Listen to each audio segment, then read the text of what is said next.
السلام علیکم ورحمۃ اللہ وبرکاتہ نحمده ونصلی علی رسولہ الکریم اما بعد فاعوذ باللہ من الشیطان الرجیم بسم اللہ الرحمن الرحیم۔ آج ہم سٹارٹ کر رہے ہیں سورہ البقرہ آیہ نمبر 210۔ هل ينظرون إلا أن تأتيهم الله في ظلل من الغمام والملائكة وقضي الأمر وإلى الله ترجع الأمور۔ ان ساری نصیحتوں اور ہدایتوں کے بعد بھی لوگ سیدھے نہ ہوں تو کیا اب وہ اس کے منتظر ہیں کہ اللہ بادلوں کا سایہ کرے، فرشتوں کے پرے یعنی فرشتوں کو ساتھ لے کر خود سامنے آ جائے اور فیصلہ ہی کر ڈالے۔ آخرکار سارے معاملات پیش تو اللہ ہی کے حضور ہونے والے ہیں۔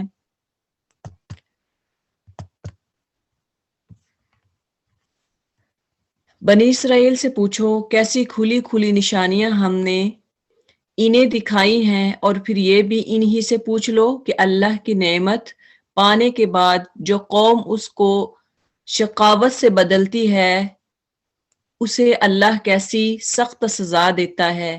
یعنی اللہ کی نعمت پانے کے بعد، اللہ کی نعمت آ جانے کے بعد پھر اس کو بدل دینا۔ اللہ فرماتے ہیں کہ ایسے اللہ کیسے سخت، یہ دیکھیے قیامت والے دن کی فَإِنَّ اللَّهَ شَدِيدُ الْعِقَابِ، اللہ تعالیٰ کیسے سخت سزا دے گے ایسے لوگوں کو۔ جن لوگوں نے کفر کی راہ اختیار کی ہے ان کے لیے دنیا کی زندگی بڑی محبوب و دل پسند بنا دی گئی ہے۔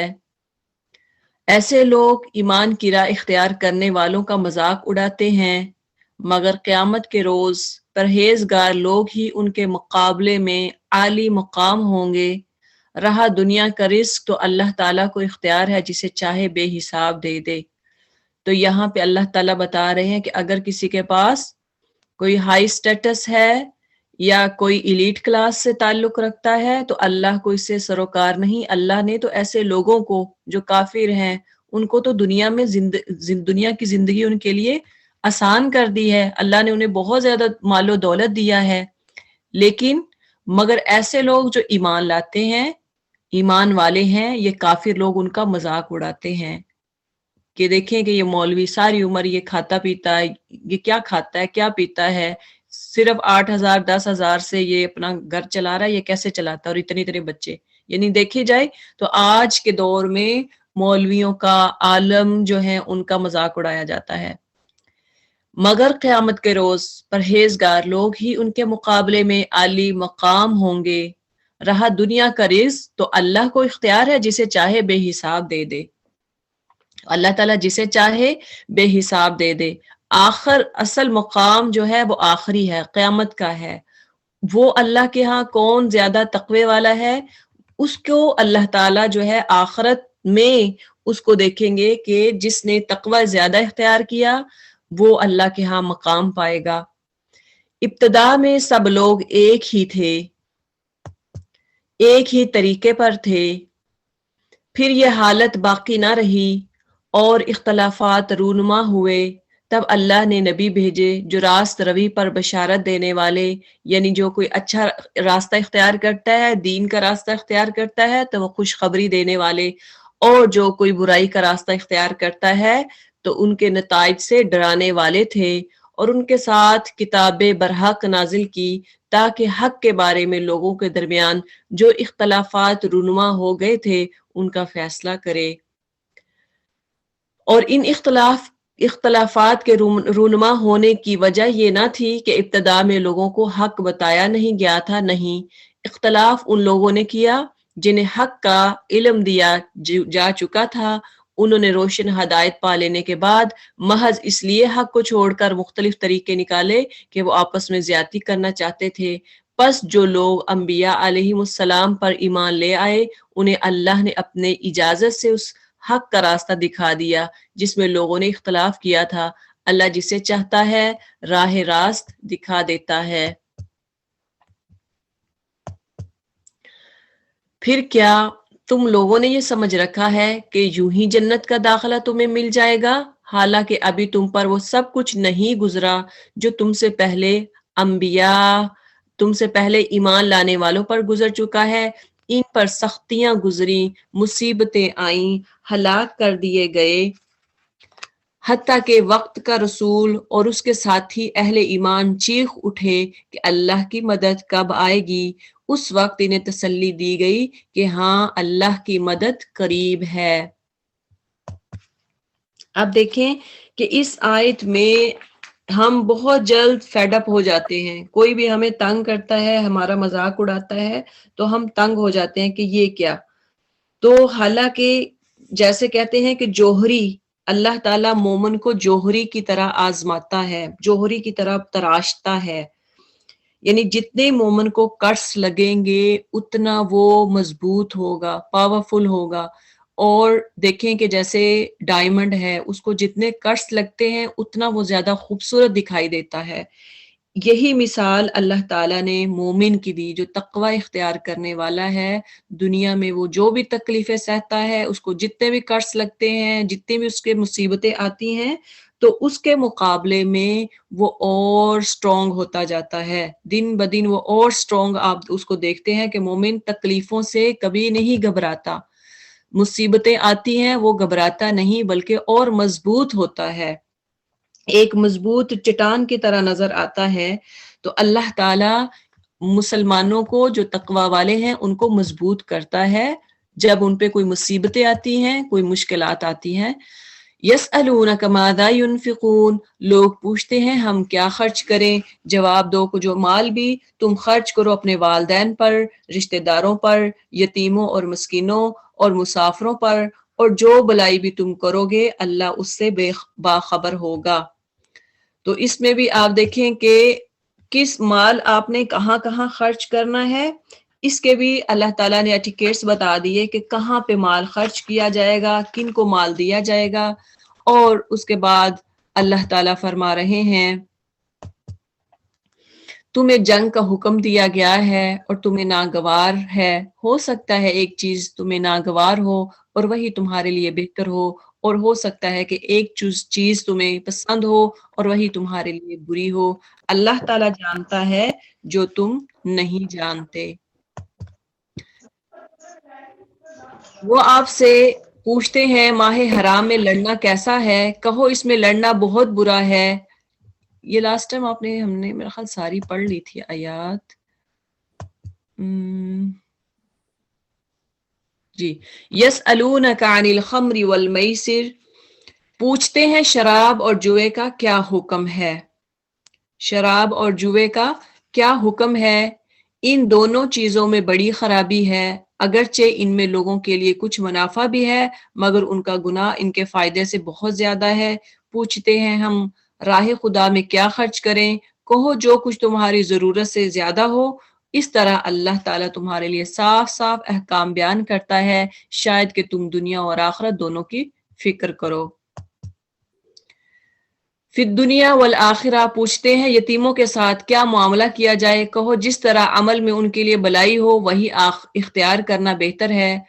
اگر تم اپنا اور ان کا مال اور ان کا خرچ اور رہنا سہنا اکٹھا کر لو اس میں کوئی حرج نہیں ہے، آخر وہ تمہارے بھائی بند ہی تو ہیں۔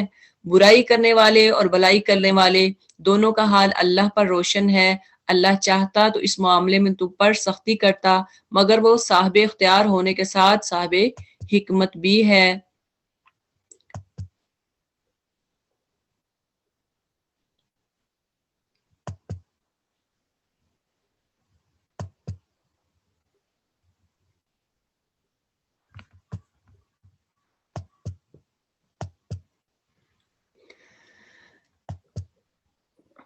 اور تم مشرک عورتوں سے ہرگز نکاح نہ کرنا جب تک کہ وہ ایمان نہ لے آئیں۔ ایک مومن لونڈی مشرک شریف زادی سے بہتر ہے اگرچہ وہ تمہیں بہت پسند ہو، اور اپنی عورتوں کے نکاح مشرک مردوں سے کبھی نہ کرنا جب تک کہ وہ ایمان نہ لے آئیں۔ ایک مومن غلام مشرک شریف سے بہتر ہے، اگرچہ وہ تمہیں بہت پسند ہو۔ یہ لوگ تمہیں آگ کی طرف بلاتے ہیں اور اللہ اپنی اجازت سے، اللہ اپنے حکم سے تم کو جنت اور مغفرت کی طرف بلاتا ہے اور اپنے احکام واضح طور پر لوگوں کے سامنے بیان کرتا ہے۔ توقع ہے کہ وہ سبق لیں گے اور نصیحت حاصل کریں گے۔ یہ پوچھتے ہیں حیض کیا ہے، حیض کا حکم کیا ہے؟ کہو وہ ایک گندگی کی حالت ہے، اس میں عورتوں سے الگ رہو اور ان کے قریب نہ جاؤ جب تک کہ وہ پاک صاف نہ ہو جائیں، پھر جب وہ پاک ہو جائیں تو ان کے پاس جاؤ، اس طرح جیسا کہ اللہ نے تم کو حکم دیا ہے۔ اللہ ان لوگوں کو پسند کرتا ہے جو بدی سے باز رہیں اور پاکیزگی اختیار کریں۔ اب دیکھیں کہ حیض کے معاملے میں اللہ تعالیٰ نے عورتوں کو کہ کیسے اللہ تعالیٰ نے وائٹل کیا ہے، جیسے کھیتیاں کتنی قیمتی ہیں، اگر وہ نہ ہوں تو کھانے کے لالے پڑ جائیں۔ کھیتیوں کی مثال دی ہے اللہ تعالیٰ نے، تو اگر وہ نہ ہوں تو پھر کیا ہوگا کہ انسان جو ہے وہ یعنی دیکھیں کہ آپ کو چند دن گندم نہ ملے تک کیا ہو جائے گا۔ تو اللہ تعالیٰ نے یہاں پہ عورتوں کے یعنی جنہوں نے حیض کے بارے میں پوچھا کہ ان کا حیض کیا ہے، تو حیض کے بارے میں کہ یہ ایک تکلیف ہے، اس میں نماز سے رک جانا چاہیے، روزے سے رک جانا چاہیے، لیکن روزے جو ہوں گے وہ آپ کو باقی دنوں میں ادا کرنے ہوں گے، روزوں کی قضائی ادا کرنی ہوں گی جبکہ نمازوں کی قضائی نہیں ہوگی۔ نساؤکم حرث لکم، یہ تمہاری کھیتیاں ہیں، فاتو حرثکم، پس آؤ تمہیں اختیار ہے جس طرح چاہو اپنی کھیتی میں جاؤ، مگر اپنے مستقبل کی فکر کرو اور اللہ کی ناراضگی سے بچو۔ خوب جان لو کہ تمہیں ایک دن اس سے ملنا ہے، اے نبی صلی اللہ علیہ وسلم جو تمہاری ہدایت کو مان لیں گے انہیں فلاح و سعادت کی خوشخبری ہے۔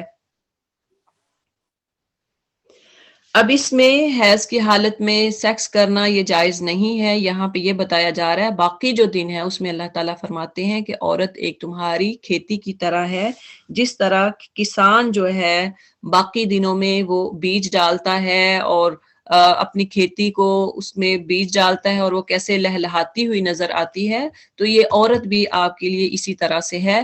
وَلَا تَجْعَلُوا اللَّهَ، اور اللہ کے نام کو ایسی قسمیں کھانے کے لیے استعمال نہ کرو جن سے مقصود نیکی اور تقوی اور بندگان خدا کی بھلائی کے کاموں سے باز رہنا ہو، یعنی اللہ کے ناموں کے ایسی قسمیں کھانے کے لیے استعمال نہ کرو، بات بات پہ قسمیں اٹھا دینا۔ تمہاری باتیں سن رہا ہے اور سب کچھ جانتا ہے اللہ تعالی، تو اس لیے بات بات پہ اللہ کے نام کی قسم نہیں کھانی چاہیے۔ وَلَا لَا يُؤَاخِذُكُمُ اللَّهُ بِاللَّغْوِ فِي أَيْمَانِكُمْ، جو بے معنی قسمیں تم بلا ارادہ کھا لیا کرتے ہو ان پر اللہ گرفت نہیں کرے گا، مگر جو قسمیں تم سچے دل سے کھاتے ہو، جو ایسے ہی آپ بیٹھے بیٹھے اچھا اللہ کی قسم ایسا، تو اگر آپ انٹینشنلی کرتے ہیں تو پھر اللہ تعالیٰ اسے پکڑے گا۔ اگر آپ کی نیت نہیں ہے، اگر آپ کا ارادہ نہیں ہے، ویسے ہی زبان پہ بات بات پہ آپ قسم کرتے ہیں تو اس پہ اللہ تعالیٰ عذاب نہیں دیں گے، اس کو نہیں لیں گے، اس پہ گرفت نہیں کریں گے۔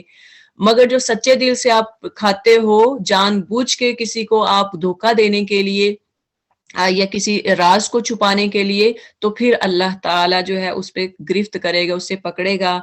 اور اللہ تعالیٰ مگر جو قسمیں تم سچے دل سے کھاتے ہو ان کی بعض پرس وہ ضرور کرے گا، یعنی اللہ تعالیٰ اس کا حساب لے گا۔ اللہ بہت درگزر کرنے والا اور بردبار ہے۔ جو لوگ اپنی عورتوں سے تعلق نہ رکھنے کی قسم کھا بیٹھتے ہیں ان کے لیے 4 مہینے کی مہلت ہے، مگر اگر انہوں نے رجوع کر لیا تو اللہ تعالیٰ معاف کرنے والا رحیم ہے۔ اور اگر انہوں نے طلاق ہی کی ٹھان لی ہو، اگر وہ یعنی ارادہ کر لیا ہو کہ طلاق ہی لینی ہے، تو جانے رہیں کہ اللہ سب کچھ سنتا اور جانتا ہے۔ جن عورتوں کو طلاق دی گئی ہو وہ 3 مرتبہ ایام ماہواری آنے تک اپنے آپ کو روکے رکھیں۔ یہاں پہ اللہ تعالیٰ نے بتا دیا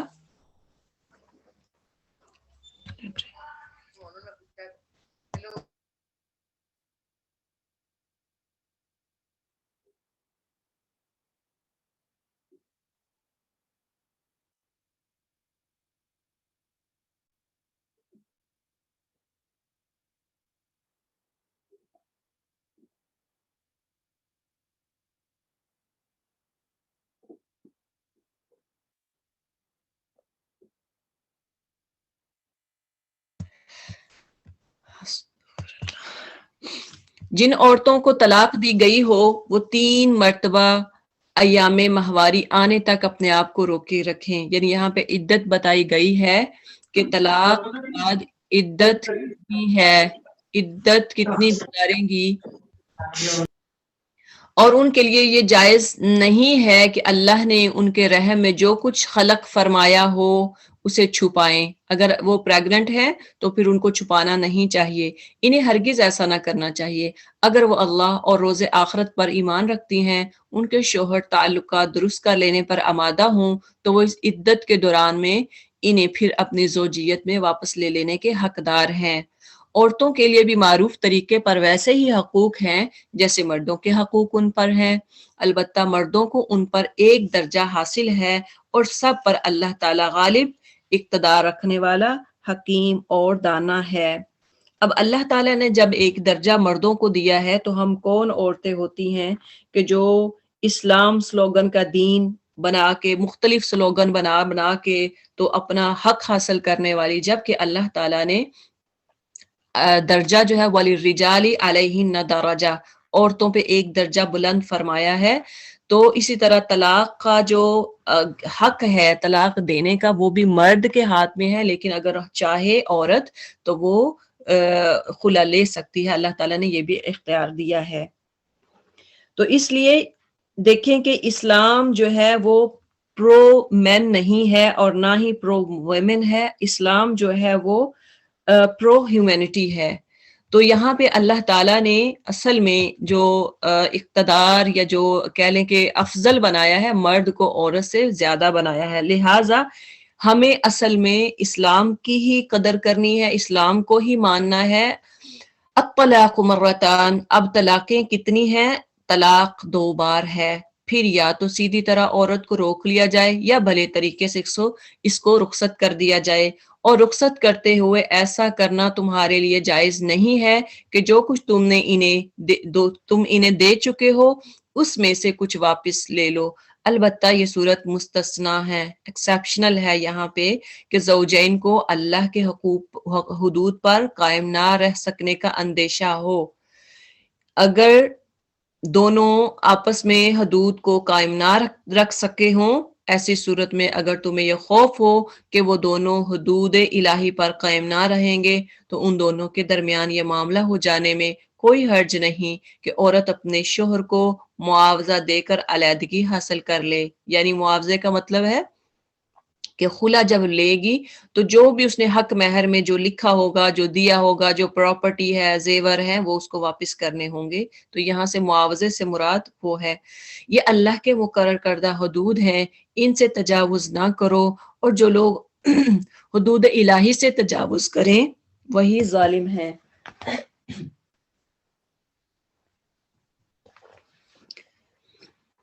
پھر اگر 2 بار طلاق دینے کے بعد شوہر نے عورت کو تیسری بار طلاق دے دی تو وہ عورت بھی پھر اس کے لیے حلال نہ ہوگی الا یہ کہ اس کا نکاح کسی دوسرے شخص سے ہو اور وہ اسے طلاق دے.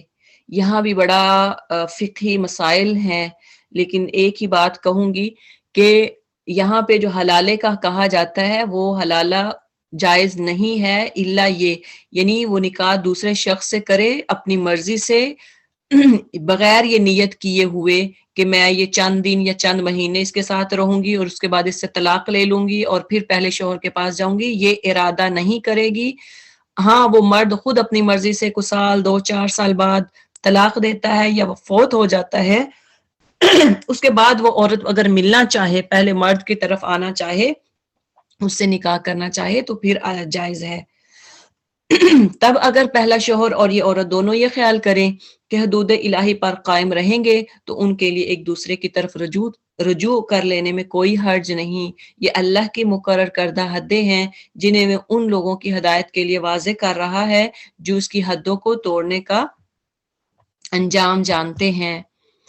اور جب تم عورتوں کو طلاق دے دو اور ان کی عدت پوری ہونے کو آ جائے تو یہ بھلے طریقے سے انہیں روک لو یا بھلے طریقے سے رخصت کر دو. 2 آپ کے پاس طریقے ہیں، 2 ways ہیں، یا تو انہیں اپنے پاس رکھ لو اگر عدت پوری ہو جانے کو ابھی ہے، ابھی عدت پوری نہیں ہوئی لیکن کچھ دن باقی ہیں، وہ عورت آپ کے ساتھ رہ رہی ہے، آپ کی بیوی آپ کے ساتھ رہ رہی ہے، لیکن اس نے طلاق یا طلاق کی عدت گزار رہی ہے، اس صورت میں تو پھر کیا ہے کہ اگر وہ چاہے تو وہ اپنے پاس، وہ اگر دونوں میں آپس میں ان کی بات چیت ہو جاتی ہے، وہ دونوں رہنا چاہتے ہیں تو رہ لیں، ادروائز اس کو اچھے طریقے سے رخصت کر دیں۔ محض تانے کی خاطر انہیں نہ روک کے رکھنے کا یہ ذاتی زیادتی ہوگی۔ اگر کوئی زبردستی اس کو روکتا ہے یا ستانے کے لیے، تنگ کرنے کے لیے، تو یہ زیادتی ہوگی، اور یہ جو ایسا کرے گا وہ در حقیقت آپ اپنے ہی اوپر ظلم کرے گا۔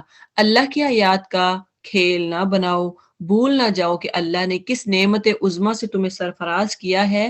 وہ تمہیں نصیحت کرتا ہے کہ جو کتاب اور حکمت اس نے تم پر نازل کی ہے اس کا احترام کرو۔ یعنی جو بتایا گیا نعمت جو ہے، نعمت عظمیٰ، وہ کون سی ہے؟ قرآن مجید ہے، اور آپ صلی اللہ علیہ وسلم بھی، کہ اللہ تعالیٰ نے آپ صلی اللہ علیہ وسلم کے ذریعے ہمیں کتاب کی ہدایت دی۔ اللہ تعالیٰ سے ڈرو اور خوب جان لو کہ اللہ تعالیٰ کو ہر بات کی خبر ہے۔ جب تم اپنی عورتوں کو طلاق دے چکو اور وہ عدت پوری کر لیں تو پھر اس میں مانع نہ ہوگا، کوئی ممانت نہیں ہے، کوئی ریسٹرکشن نہیں ہے کہ وہ اپنے زیر تجویز شوہروں سے نکاح کر لیں، جبکہ وہ معروف طریقے سے باہم مناکحت پر راضی ہوں، یعنی نکاح کرنے پر راضی ہوں۔ تمہیں نصیحت کی جاتی ہے کہ ایسی حرکت ہرگز نہ کرنا اگر تم اللہ اور روز آخرت پر ایمان لانے والے ہو۔ تمہارے لیے شائستہ اور پاکیزہ طریقہ یہی ہے کہ اس سے باز رہو، اللہ جانتا ہے تم نہیں جانتے۔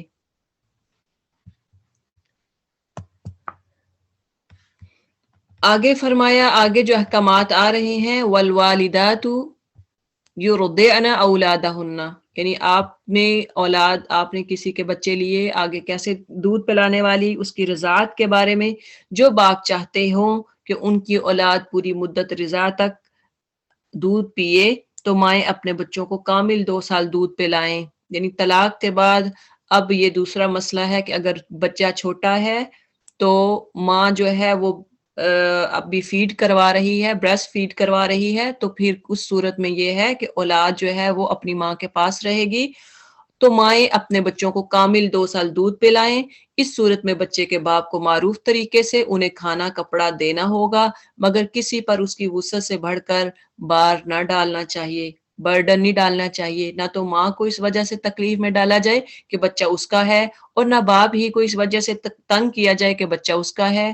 دودھ پلانے والی کا یہ حق جیسا بچے کے باپ پر ہے ویسا ہی اس کے وارث پر بھی ہے، لیکن اگر فریقین باہمی رضامندی اور مشورے سے دودھ چھڑانا چاہیں تو ایسا کرنے میں کوئی حرج نہیں۔ اگر تمہارا خیال اپنی اولاد کو کسی غیر عورت سے دودھ پلوانے کا ہو تو اس میں بھی کوئی حرج نہیں، بشرطے کہ کنڈیشن کیا ہے، اس کا جو کچھ معاوضہ طے کرو وہ اچھے طریقے سے ادا کرو۔ اللہ سے ڈرو اور جان رکھو کہ جو کچھ تم کرتے ہو سب اللہ کی نظر میں ہے۔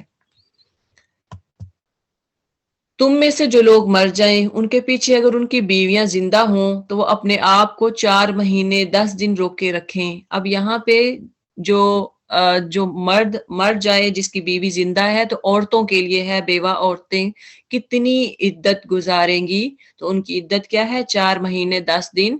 پھر جب ان کی مدت پوری یعنی عدت پوری ہو جائے تو انہیں اختیار ہے اپنی ذات کے معاملے میں معروف طریقے سے جو چاہیں کریں، یعنی اس کے بعد وہ 4 مہینے 10 دن عدت گزارنے کے بعد جب پوری ہو جائے اس کے بعد پھر جیسے چاہیں، جس سے چاہیں، جو چاہیں کریں۔ مطلب کیا ہے کہ شادی کر سکتی ہیں، تم پر اس کی کوئی ذمہ داری نہیں، اللہ تم سب کے اعمال سے باخبر ہے۔ اب دیکھیں کہ شادی اگر وہ نکاح کرتی ہے تو پھر بھی اگر یہاں پہ مرد کو پچھلی آیت میں کہا گیا ہے کہ تم پر پھر کوئی معاملہ نہیں ہے، یعنی اس کی تگ و دو میں نہیں رہو گے کہ ہاں یہ پتہ نہیں اس نے شادی کیوں کر رہی ہے، آگے پہلے پتہ نہیں ٹھیک نہیں تھی یہ، تو یہ سارے معاملے میں یعنی اپنے آپ کو کٹ آف کر دینا ہے، آپ نے بعد میں کسی معاملے میں نہیں پڑنا۔ زمانہ عدت میں خواہ تم ان بیوہ عورتوں کے ساتھ منگنی کا ارادہ اشارے کنائے میں ظاہر کر دو، خواہ دل میں چھپائے رکھو، دونوں صورتوں میں کوئی مذائقہ نہیں، اللہ جانتا ہے کہ ان کا خیال تو تمہارے دل میں آئے گا ہی مگر دیکھو خفیہ عہد و پیمان نہ کرنا، اگر کوئی بات کرنی ہے تو معروف طریقے سے کرو، اور عقد نکاح باندھنے کا فیصلہ اس وقت تک نہ کرو جب تک کہ عدت پوری نہ ہو جائے۔ خوب سمجھ لو کہ اللہ تعالیٰ تمہارے دلوں کا حال تک جانتا ہے، لہٰذا اس سے ڈرو۔ یہ بھی جان لو کہ اللہ بردبار ہے، چھوٹی چھوٹی باتوں سے چھوٹی چھوٹی باتوں سے اللہ تعالیٰ درگزر فرماتا ہے۔ تم پر کچھ گناہ نہیں اگر اپنی عورتوں کو طلاق دے دو، اس سے پہلے کہ ہاتھ لگانے کی نوبت آئے یا مہر مقرر ہو۔ مہر مقرر ہو گیا، ابھی چھوا نہیں اس کو، یا جو ہے علیحدگی نہیں ہوئی، ایک روم میں نہیں گئے، اس صورت اس سے پہلے اگر طلاق ہو جائے تو کوئی حرج نہیں ہے۔ اس صورت میں انہیں کچھ نہ کچھ دینا ضرور چاہیے۔ خوشحال آدمی اپنی قدرت کے مطابق، اپنی طاقت کے مطابق، اور غریب اپنی طاقت کے مطابق معروف طریقے سے دے، یہ حق ہے نیک آدمیوں پر۔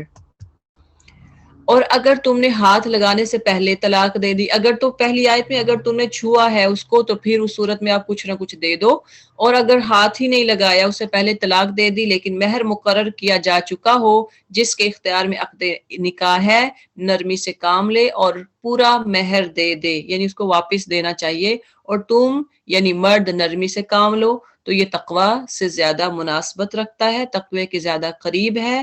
آپس کے معاملات میں فیاضی کو نہ بھولو، تمہارے اعمال کو اللہ دیکھ رہا ہے۔ یعنی عورت کو سارا حق مہر واپس کرنا ہوگا، کیونکہ ابھی مرد اور عورت کی علیحدگی نہیں ہوئی، اس سے پہلے طلاق ہو گئی۔ تو اگر عورت اور مرد کی علیحدگی ہوئی اور اس کے بعد پھر حق مہر بھی مقرر ہو گیا تھا، اور پھر مرد کو چاہیے کہ کچھ نہ کچھ عورت کو اچھے طریقے سے دے دے اور رخصت کر دے۔ حافظوا علی الصلوات والصلاة الوسطی، اپنی نمازوں کی نگہداشت کو رکھو، یعنی اپنی نمازوں کی حفاظت کرو، ان کو ٹائم پہ پڑھو، خصوصاً ایسی نماز کی جو محاسن صلاۃ کی جامع ہو، یعنی درمیانی جو نماز ہو۔ اللہ کے آگے اس طرح کھڑے ہو جیسے فرما بردار غلام کھڑے ہوتے ہیں۔ اب یہاں پہ نماز کی پابندی اور نماز کو وقت پہ ادا کرنے کے بارے میں اللہ تعالیٰ فرما رہے ہیں کہ نماز کو وقت پہ ادا کرو، خصوصاً ایسی نماز کے جو درمیانی ہے، یعنی اس سے مراد علماء اسکالر کہتے ہیں کہ درمیانی نماز سے مراد یا تو عصر کی نماز ہو سکتی ہے کہ یہ درمیان میں آتی ہے، تو اس کی خاص طرح حفاظت کرنی چاہیے، اور آپ صلی اللہ علیہ وسلم سے بھی احادیث سے ثابت ہوتا ہے کہ وہ بھی عصر کی تاکید فرمایا کرتے تھے کہ یہ جلدی سے پڑھ لو، اور بہت زیادہ اس کے بارے میں احادیث بھی آتی ہیں۔ تو اس لیے کوئی بھی نماز جو ہے، مومن جو ہے وہ ہمیشہ اپنی نمازوں کی حفاظت کرتا ہے۔ مومن کو تو نیند نہیں آتی جب تک کہ وہ نماز نہ پڑھ لے، جب تک وہ نماز نہ پڑھ لے اس کو سکون نہیں ملتا، تو اس لیے نماز کی حفاظت کریں۔ مجھے یہ بھی یعنی دیکھیں کہ جو قضائے عمری ہے اس کے بارے میں انشاءاللہ میں اس کا ایک جو ٹاپک ہے وہ ڈالوں گی ڈیٹیل کے ساتھ، قضائے عمری کا کیا حکم ہے، انشاءاللہ آپ وہاں سے دیکھ لیں۔ تو یہ انشاءاللہ آپ کیونکہ اتنا ٹائم نہیں ہے کہ اس کی میں ڈیٹیل میں جاؤں، لیکن یہ ہے کہ نمازوں کی حفاظت کریں، اپنی نماز جو مومن ہے، ہم اپنے آپ کو ایمان والے قرار دیتے ہیں، تو نماز کو ٹائم پہ پڑھیں اور اس کو پابندی سے پڑھیں۔ وَقُومُوا لِلَّهِ قَانِتِينَ، اور اللہ کے سامنے جیسے غلام کھڑا ہوتا ہے ایسے کھڑے ہو جائیں۔ جب نماز پڑھیں تو ایسے پڑھیں جیسے کہ آپ کے ارد گرد کوئی چیز نہیں ہے، آپ کے ذہن میں، آپ کے خیال میں کوئی چیز نہیں، صرف اللہ ہی، آپ اللہ ہی کو یاد کریں، اور ایک غلام جیسے کھڑا ہوتا ہے اپنے مالک کے سامنے، ایسے آپ اپنے رب کے سامنے کھڑے ہوں۔ فَإِنْ خِفْتُمْ فَرِجَالًا أَوْ رُكْبَانًا، بد امنی کی حالت ہو تو خواہ پیدل ہو خواہ سوار، جس طرح ممکن ہو نماز پڑھو۔ یہاں حالت جنگ کا ذکر ہو رہا ہے کہ جنگ میں آپ نے نماز کیسے پڑھنی ہے۔ نماز پڑھو اور جب امن میسر آ جائے، جب آپ پیس میں ہو، امن میں ہو، تو اللہ کو اس طریقے سے یاد کرو جو اس نے تمہیں سکھا دیا ہے، جس سے تم پہلے ناواقف تھے۔ اور تم میں سے جو لوگ وفات پائیں اور پیچھے بیویاں چھوڑ رہے ہوں، ان کو چاہیے کہ اپنی بیویوں کے حق میں یہ وصیت کر جائیں کہ 1 سال تک ان کو نان و نفقہ دیا جائے، وہ گھر سے نہ نکالی جائیں، پھر اگر وہ خود نکل جائیں تو اپنی ذات کے معاملے میں معروف طریقے سے وہ کچھ بھی کریں، اس کی ذمہ داری تم پر نہیں ہے۔ اللہ تعالی سب پر غالب، اقتدار رکھنے والا اور حکیم ہے۔ اب یہ آیت جو ہے ختم ہو گیا ہے، یہ سلسلہ یعنی یہ منسوخ ہو چکی ہے آیت، اس کا حکم جو ہے وہ منسوخ کر دیا گیا ہے۔ اسی طرح جن عورتوں کو طلاق دی گئی ہو انہیں بھی مناسب طور پر کچھ نہ کچھ دے کر رخصت کیا جائے، یہ حق ہے متقی لوگوں پر۔ اسی طرح اللہ اپنے احکام تمہیں صاف صاف بتاتا ہے، امید ہے کہ تم سب سمجھ بوجھ کر کام لوگے۔ تم نے ان لوگوں کے حال پر بھی کچھ غور کیا جو موت کے ڈر سے اپنے گھر بار چھوڑ کر نکلے تھے اور ہزاروں کی تعداد میں تھے۔ اللہ نے ان سے فرمایا مر جاؤ، پھر اس نے ان کو دوبارہ زندگی بخشی۔ حقیقت یہ ہے کہ اللہ انسان پر بڑا فضل فرمانے والا ہے، مگر اکثر لوگ شکر ادا نہیں کرتے۔ یہاں سے بتایا گیا ہے کہ جو یہ اسپیشل ایک قصہ ہے کہ جو لوگ جنگ کے لیے نکلے اور ان کے ساتھ کیا ہوا۔ مسلمانوں اللہ کی راہ میں جنگ کرو اور خوب جان رکھو کہ اللہ سننے والا اور جاننے والا ہے۔ تم میں کون ہے جو اللہ کو قرض حسن دے تاکہ اللہ اسے کئی گنا بڑھا چڑھا کر واپس کرے؟ گھٹانا بھی اللہ کے اختیار میں ہے اور بڑھانا بھی، اسی کی طرف تم پلٹ کر جانا ہے۔ آپ دیکھیں کہ قرض ہنسنا یعنی وہ قرضہ ہے کہ جو ایسا قرضہ جس سے آپ کسی کو تنگ نہیں کریں، یعنی ایک مقرر وعدہ آپ نے ایک ٹائم مقرر کر دیا ہے، اس ٹائم سے پہلے کسی سے نہ مانگا جائے، کسی سے ڈیمانڈ نہ کی جائے اور خالص نیکی کے جذبے سے دیا جائے۔ کوئی اور جذبہ نہ ہو کہ میں اسے اور اپنے کام نکلواؤں گا، صرف خالص نیکی کا جذبہ ہو۔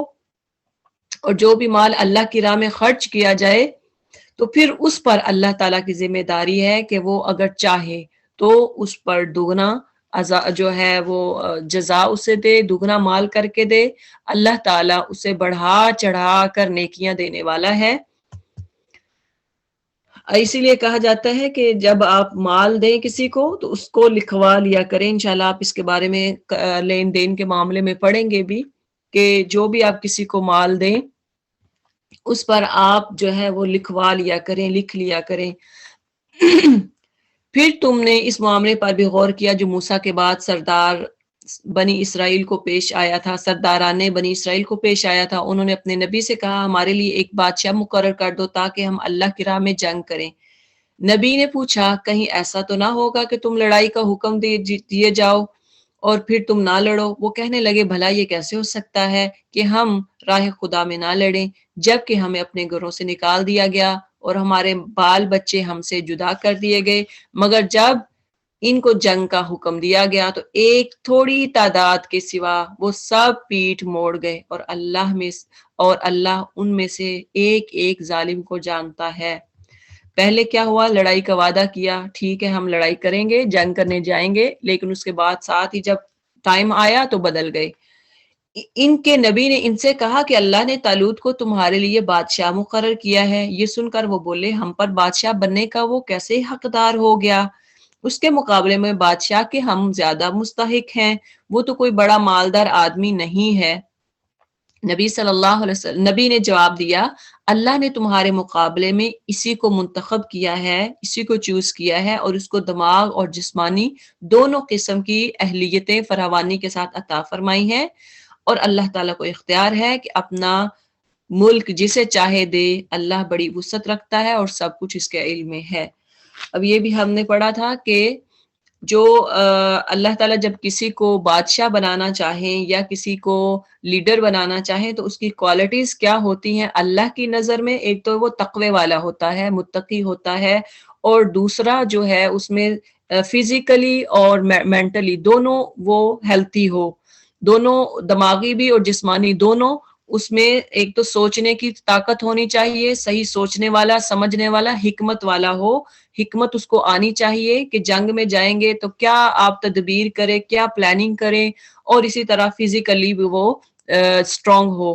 تو یہ اس میں کوالٹیز ہوں گی، تو اس کے بعد لازمی نہیں ہے کہ وہ مالدار ہوگا، وہ کوئی اس کا سٹیٹس جو ہے وہ ایلیٹ کلاس سے تعلق رکھتا ہوگا تو پھر ہی جو ہے وہ لیڈر بن سکتا ہے یا پھر کوئی بادشاہ بن سکتا ہے، نہیں۔ آگے فرمایا اس کے ساتھ ان کے نبی نے ان کو یہ بھی بتایا کہ خدا کی طرف سے اس کے بادشاہ مقرر ہونے کی علامت یہ ہے، اس کا نشان یہ ہوگا کہ اس کے عہد میں وہ صندوق تمہیں واپس مل جائے گا۔ اس کا جو پیریڈ آف کمانڈنگ ہوگا اس میں اس کو وہ صندوق ملے گا جس میں آل موسیٰ اور آل ہارون کے چھوڑے ہوئے تبرکات ہوں گے، اور جس کو اس وقت فرشتے سنبھالے ہوئے ہوں گے، اور اگر تم مومن ہو تو یہ تمہارے لیے بہت بڑی نشانی ہے۔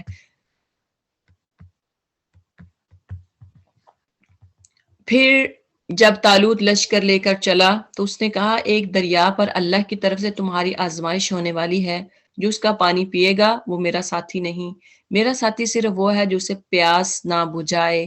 ہاں ایک آدھ چلو کوئی بھی پی لے، یعنی صرف ایک چلو لینا ہے، ایک گھونٹ کہہ لے، مگر ایک گروہ قلیل کے سوا وہ سب اس دریا سے سیراب ہوئے۔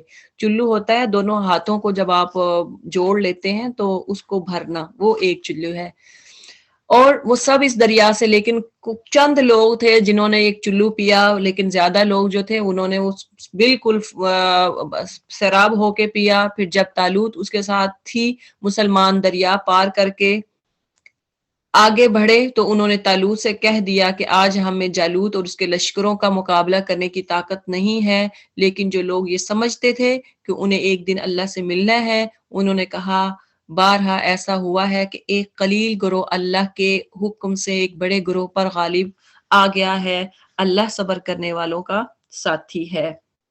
اب دیکھیں کہ یہاں پہ فتح کی جو شرائط ہیں وہ اس کے بارے میں بتا دیا گیا کہ کامیاب کون لوگ ہوتے ہیں۔ اب اسی آیت میں آپ دیکھیں تو بتا دیا گیا کہ absolutely جو اوبیڈینٹ ہے، جو فرما بردار ہوتے ہیں، جو لیڈر کو فالو کرتے ہیں، اور دوسرا جو ہے بتا دیا گیا کہ ایجوکیٹڈ، اگر آپ ایجوکیٹڈ ہے، آپ گھر سے آپ پڑھے، آپ کو بتا دیا گیا ہے وہ پہلے سے پڑھے لکھے تھے کس طرح سے کہ ان کو پتا تھا کہ ایسا بھی ہوتا ہے کہ چند گروہ تھوڑے لوگ جو ہیں وہ اللہ کے حکم سے بڑے گروہ پر غالب آتے بھی ہم نے دیکھے ہیں۔ تو وہ جو چند لوگ تھے، تھوڑی تعداد تھی، وہ رکے نہیں تھے، وہ آگے بڑھتے گئے تھے اور انہوں نے جنگ لڑی اور وہ جیت بھی گئے۔ تو جیتنے کے لیے تعداد جو ہے وہ کاؤنٹنگ جو ہے وہ میٹر نہیں کرتی، اصل میں کوالٹی جو ہے وہ میٹر کرتی ہے۔ کوئی بھی چیز ہو کسی میں بھی، تو آپ دیکھیں کہ کاؤنٹنگ جو ہے اس کو میٹر نہیں کیا جاتا، اس کو نہیں دیکھا جاتا۔ ہمیشہ اللہ تعالیٰ بھی انسان کے جو آپ کوئی بھی کام کرتے ہیں تو ویلیو کس کو دیتے ہیں؟ وہ کام جو تھوڑا ہو لیکن احسن طریقے سے ہو۔ تو اسی طرح نماز، روزہ، زکوٰۃ، حج، آپ اچھے طریقے سے قرآن پڑھیں، اچھے طریقے سے پڑھیں۔ تو لازمی نہیں ہے کہ رمضان آیا تو زیادہ سے زیادہ ہم نے پارے ختم کرنے ہیں، چاہے وہ یا لمون اور تالمون کی بس سمجھ آئے باقی کسی کے نہ آئے، تو ایسا نہ کریں، بلکہ قرآن کو سمجھ کے پڑھیں، تھوڑا پڑھیں، سمجھ کے پڑھیں۔ یہ ویسے بھی رحمتوں کا، برکتوں کا مہینہ ہے۔ تو اسی طرح سے فرمایا کہ اللہ تعالیٰ جو ہے وہ کن کے ساتھ ہوتا ہے؟ جو صبر کرنے والے ہیں۔ جب وہ طالوت اور اس کے لشکروں کے مقابلے پر نکلے تو انہوں نے دعا کی تھی۔ وہ کیا دعا؟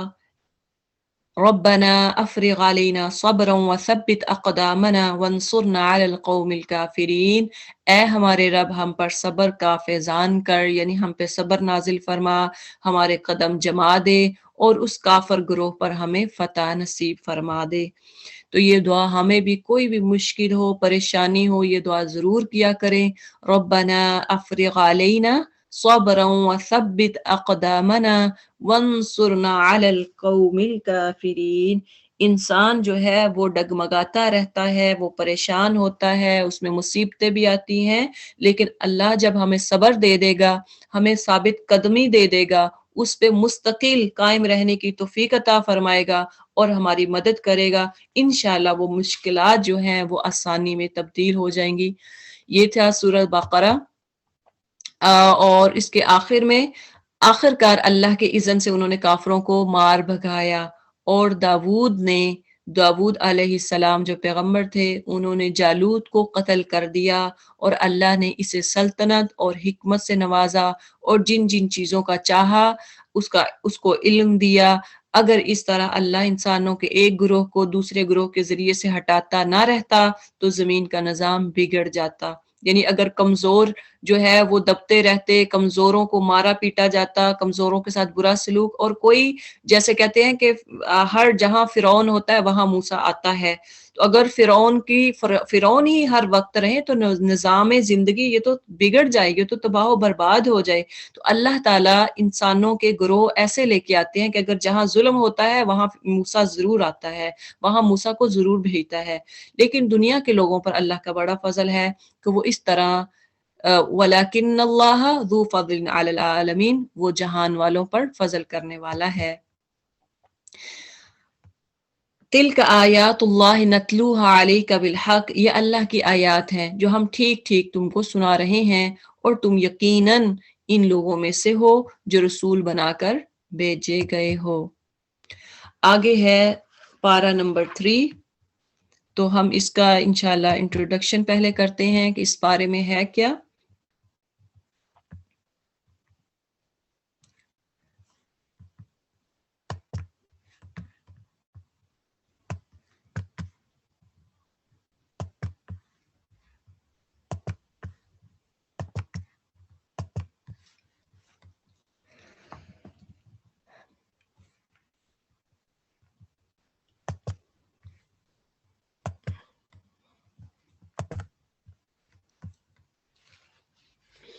جی، پارہ نمبر 3 سٹارٹ ہوتا ہے تلک الرسل سے، تلک الرسل فضلنا بعضهم على بعض، تو اللہ تعالیٰ نے اس رسولوں کو ایک دوسرے پر فضیلت دی ہے۔ اب دیکھیں کہ اس میں جو پورے سپارے میں کیا موضوع یا ٹاپک پہ بات ہو رہی ہے۔ ایک تو سب سے پہلے آپ دیکھیں گے کہ اس آیت کے بعد آیت الکرسی سٹارٹ ہوتی ہے، اور یہ جو سٹارٹنگ سپارے کا ہے وہ توحید کا سرچشمہ کیا ہے، آیت الکرسی۔ تو اللہ تعالیٰ کی توحید اس میں بیان ہو رہی ہے کہ اللہ اکیلا ہے، اللہ کی معرفت جس بے مثال یعنی انداز سے اس آیت میں بیان کی گئی ہے۔ قرآن کریم، اس سے پتہ چلتا ہے کہ قرآن کریم کی یہ افضل ترین آیت ہے۔ آیت الکرسی جو ہے وہ قرآن کریم کی افضل ترین آیت ہے، اور اس کے بارے میں بہت زیادہ احادیث بھی ہیں۔ اس کے مفہوم یہ ہے کہ قیامت کے وقت آیت الکرسی کو زبان اور ہونٹ دیے جائیں گے، یہ اللہ کے عرش کے پاس ہوگی، اور اللہ کی تقدیس یعنی اللہ کی پاکی بیان کر رہی ہوگی۔ اسی طرح سے حدیث میں یہ بھی آتا ہے کہ شیطان سے حفاظت کرنے والی آیت الکرسی جو ہے یہ شیطان سے حفاظت کرنے والی ہے۔ تو انسان جو ہے ہر فرض نماز کے بعد جب آیت الکرسی پڑھتا ہے تو فرمایا کہ جنت کے اور اس کی موت کے درمیان، اس جنت کے اس اور پڑھنے والے کے درمیان سوائے موت کے اور کچھ بھی حائل نہیں ہوتا، یعنی صرف موت حائل ہوتی ہے، رکاوٹ ہوتی صرف موت کی۔ تو جو پڑھنے والا ہے ہر فرض نماز کے بعد اگر وہ فوت ہو جاتا ہے تو وہ اسٹیٹ ورڈ جنت میں جائے گا۔ اب دیکھیں کہ اس میں اسکالرز کہتے ہیں کہ اللہ تعالیٰ کے نام اور صفات 18 بار آئے ہیں، کچھ اسکالرز کہتے ہیں کہ 21 یعنی 21 بار جو ہے وہ اللہ تعالیٰ کی صفات اور اس کے نام بیان ہوئے ہیں۔ تو اس لیے اس سورہ کو وظیفہ بنا لیں، سوتے وقت ضرور پڑھیں، گھر سے باہر نکلتے وقت ضرور پڑھیں، اور اسی طرح سے ہر فرض نماز کے بعد آیت الکرسی کی تلاوت کریں۔ اسی طرح سے اس میں ابراہیم علیہ السلام اور نمرود کا واقعہ ہے۔ ابراہیم علیہ السلام بالکل جب ابھی نبوت کا سٹارٹ اور بچپن میں کہہ لیں کہ چھوٹی عمر میں، اور ان کا جو ان کے نمرود کے ساتھ جب یہ بادشاہت، یہ نبوت کے بعد کا ہے کہ جب نمرود نے خدائی کا دعویٰ کیا تھا، لیکن ابراہیم علیہ السلام نے جب اس کو یہ کہا کہ میرا رب سورج کو مشرق سے سورج کو مشرق سے نکالتا ہے تو مغرب سے نکال کر دکھاؤ، تو اس وقت جو نمرود تھا وہ لاجواب ہو گیا۔ اسی طرح سے ابراہیم کا مشاہدہ کہ اللہ مردوں کو کیسا زندہ کرتا ہے، اور پھر انفاق فی سبیل اللہ کی فضیلت اور آداب کے خرچ کیسے کرنا ہے، اور اس کے ایٹیکیٹس کیا ہیں، اور سود کے بارے میں قطعی ہی اس کی حرمت نازل فرمائی کہ سود جو ہے وہ حرام ہے، اور اس کے بارے میں جو خود سود لین دین کرتا ہے اس کے بارے میں اللہ اور اس کے رسول کی طرف سے اعلان جنگ کا بھی اعلان کر دیا گیا۔ اور اس کے بعد پھر مالی جو معاملات ہیں اس کے بارے میں کہ قرض اور تجارتی جو ٹریڈ ایگریمنٹس ہیں ان کو لکھ لیا جائے، اور اسی طرح بزنس جو ہے، ٹریڈ جو ہے اور سود جو ہے وہ دونوں برابر نہیں ہیں۔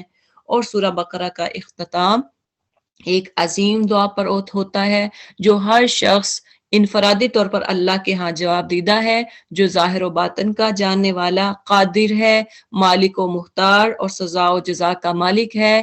ایمانیات کا خلاصہ اللہ کے حضور اپنی عملی کوتاہیوں پر استغفار کرتے ہوئے کفار کے مقابلے میں نصرت کے حصول کی عاجزانہ دعا ہے۔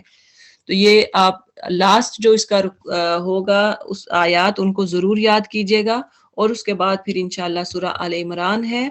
تو ہم سٹارٹ کرتے ہیں آج سورہ بقرہ کا جو باقی حصہ رہ گیا ہے، انشاءاللہ پھر سورہ آل عمران کل سٹارٹ کریں گے۔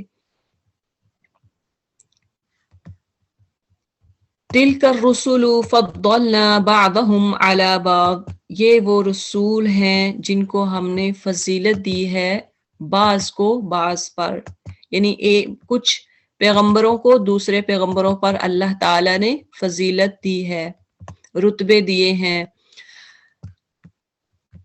ہم نے ان کو ایک دوسرے سے بڑھ چڑھ کر رتبے دیے ہیں۔ ان میں کوئی ایسا تھا جس سے خدا خود ہم کلام ہوا، کسی کو اس نے دوسری حیثیتوں سے بلند درجے دیے، یعنی خدا اللہ تعالیٰ سے کچھ پیغمبر جو اللہ سے خود ہم کلام ہوئے، بات کی اللہ تعالیٰ سے، اور کسی کو اللہ تعالیٰ نے کوئی اور دوسری سائڈ سے بلند درجے دیے ہیں۔ اور آخر میں عیسیٰ بن مریم کو روشن نشانیاں عطا کیں اور روح پاک سے اس کی مدد کی، یعنی جبریل علیہ السلام سے۔ اگر اللہ چاہتا تو ممکن نہ تھا کہ ان رسولوں کے بعد جو لوگ روشن نشانیاں دیکھ چکے تھے وہ آپس میں لڑتے، مگر اللہ کا ارادہ یہ نہ تھا کہ وہ لوگوں کو جبراً اختلاف سے روکے، اس وجہ سے انہوں نے باہم اختلاف کیا، پھر کوئی ایمان لایا اور کسی نے کفر کی راہ اختیار کی۔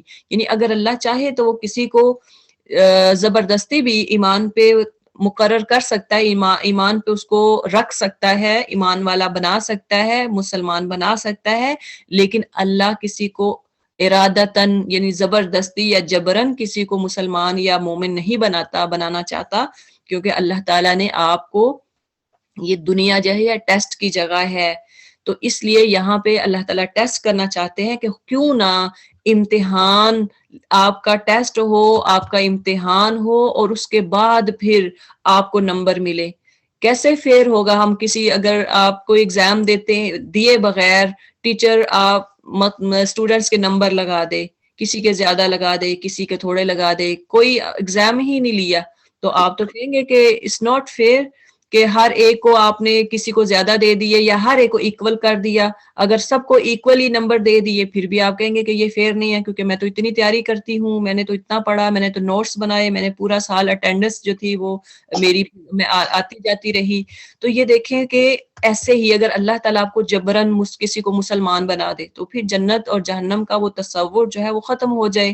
تو اللہ تعالیٰ کسی کو جبراً زبردستی مجبوری کے طور پہ مسلمان اور کافر نہیں رہنے دیتا یا ایمان والا نہیں بناتا۔ اللہ تعالیٰ چاہتا ہے کہ آپ کا امتحان لیا جائے اور آپ خود محنت کریں، خود یہ راہ ہدایت جو ہے وہ خود ڈھونڈیں، اللہ تعالیٰ سے دعائیں کریں کہ اہدنا الصراط المستقیم۔ جب ہم سورہ فاتحہ پڑھتے ہیں تو آپ دیکھیں کہ کیا ہے کہ اللہ ہمیں سیدھا راستہ دکھا، دعا کر کے اللہ سے سیدھا راستہ مانگے، قرآن پڑھ کے اللہ سے سیدھا راستہ مانگے، آپ صلی اللہ علیہ وسلم کی احادیث کو سمجھ کر سیدھا راستہ مانگے، انشاءاللہ اللہ تعالیٰ سیدھا راستہ دینے والا ہے۔ آگے فرمایا اللہ تعالیٰ چاہتا تو وہ ہرگز نہ لڑتے، مگر اللہ جو چاہتا ہے وہی کرتا ہے۔ اے لوگو جو ایمان لائے ہو، جو کچھ مال متاع ہم نے تم کو بخشا ہے اس میں سے خرچ کرو، قبل اس سے کہ وہ دن آئے جس میں نہ خرید و فروخت ہوگی، نہ دوستی کام آئے گی اور نہ سفارش چلے گی، اور ظالم اصل میں وہی ہے جو کفر کی روش اختیار کرتے ہیں، جو کفر کا راستہ اختیار کرتے ہیں، وہی اصل میں ظالم ہے۔ اللہ لا الہ الا هو الحی القیوم لا تأخذه سنة ولا نوم له ما في السماوات وما في الأرض من ذا الذي يشفع عنده إلا بإذنه يعلم ما بين أيديهم وما خلفهم ولا يحيطون بشيء من علمه إلا بما شاء وسع كرسيه السماوات والأرض ولا يؤوده حفظهما وهو العلی العظیم۔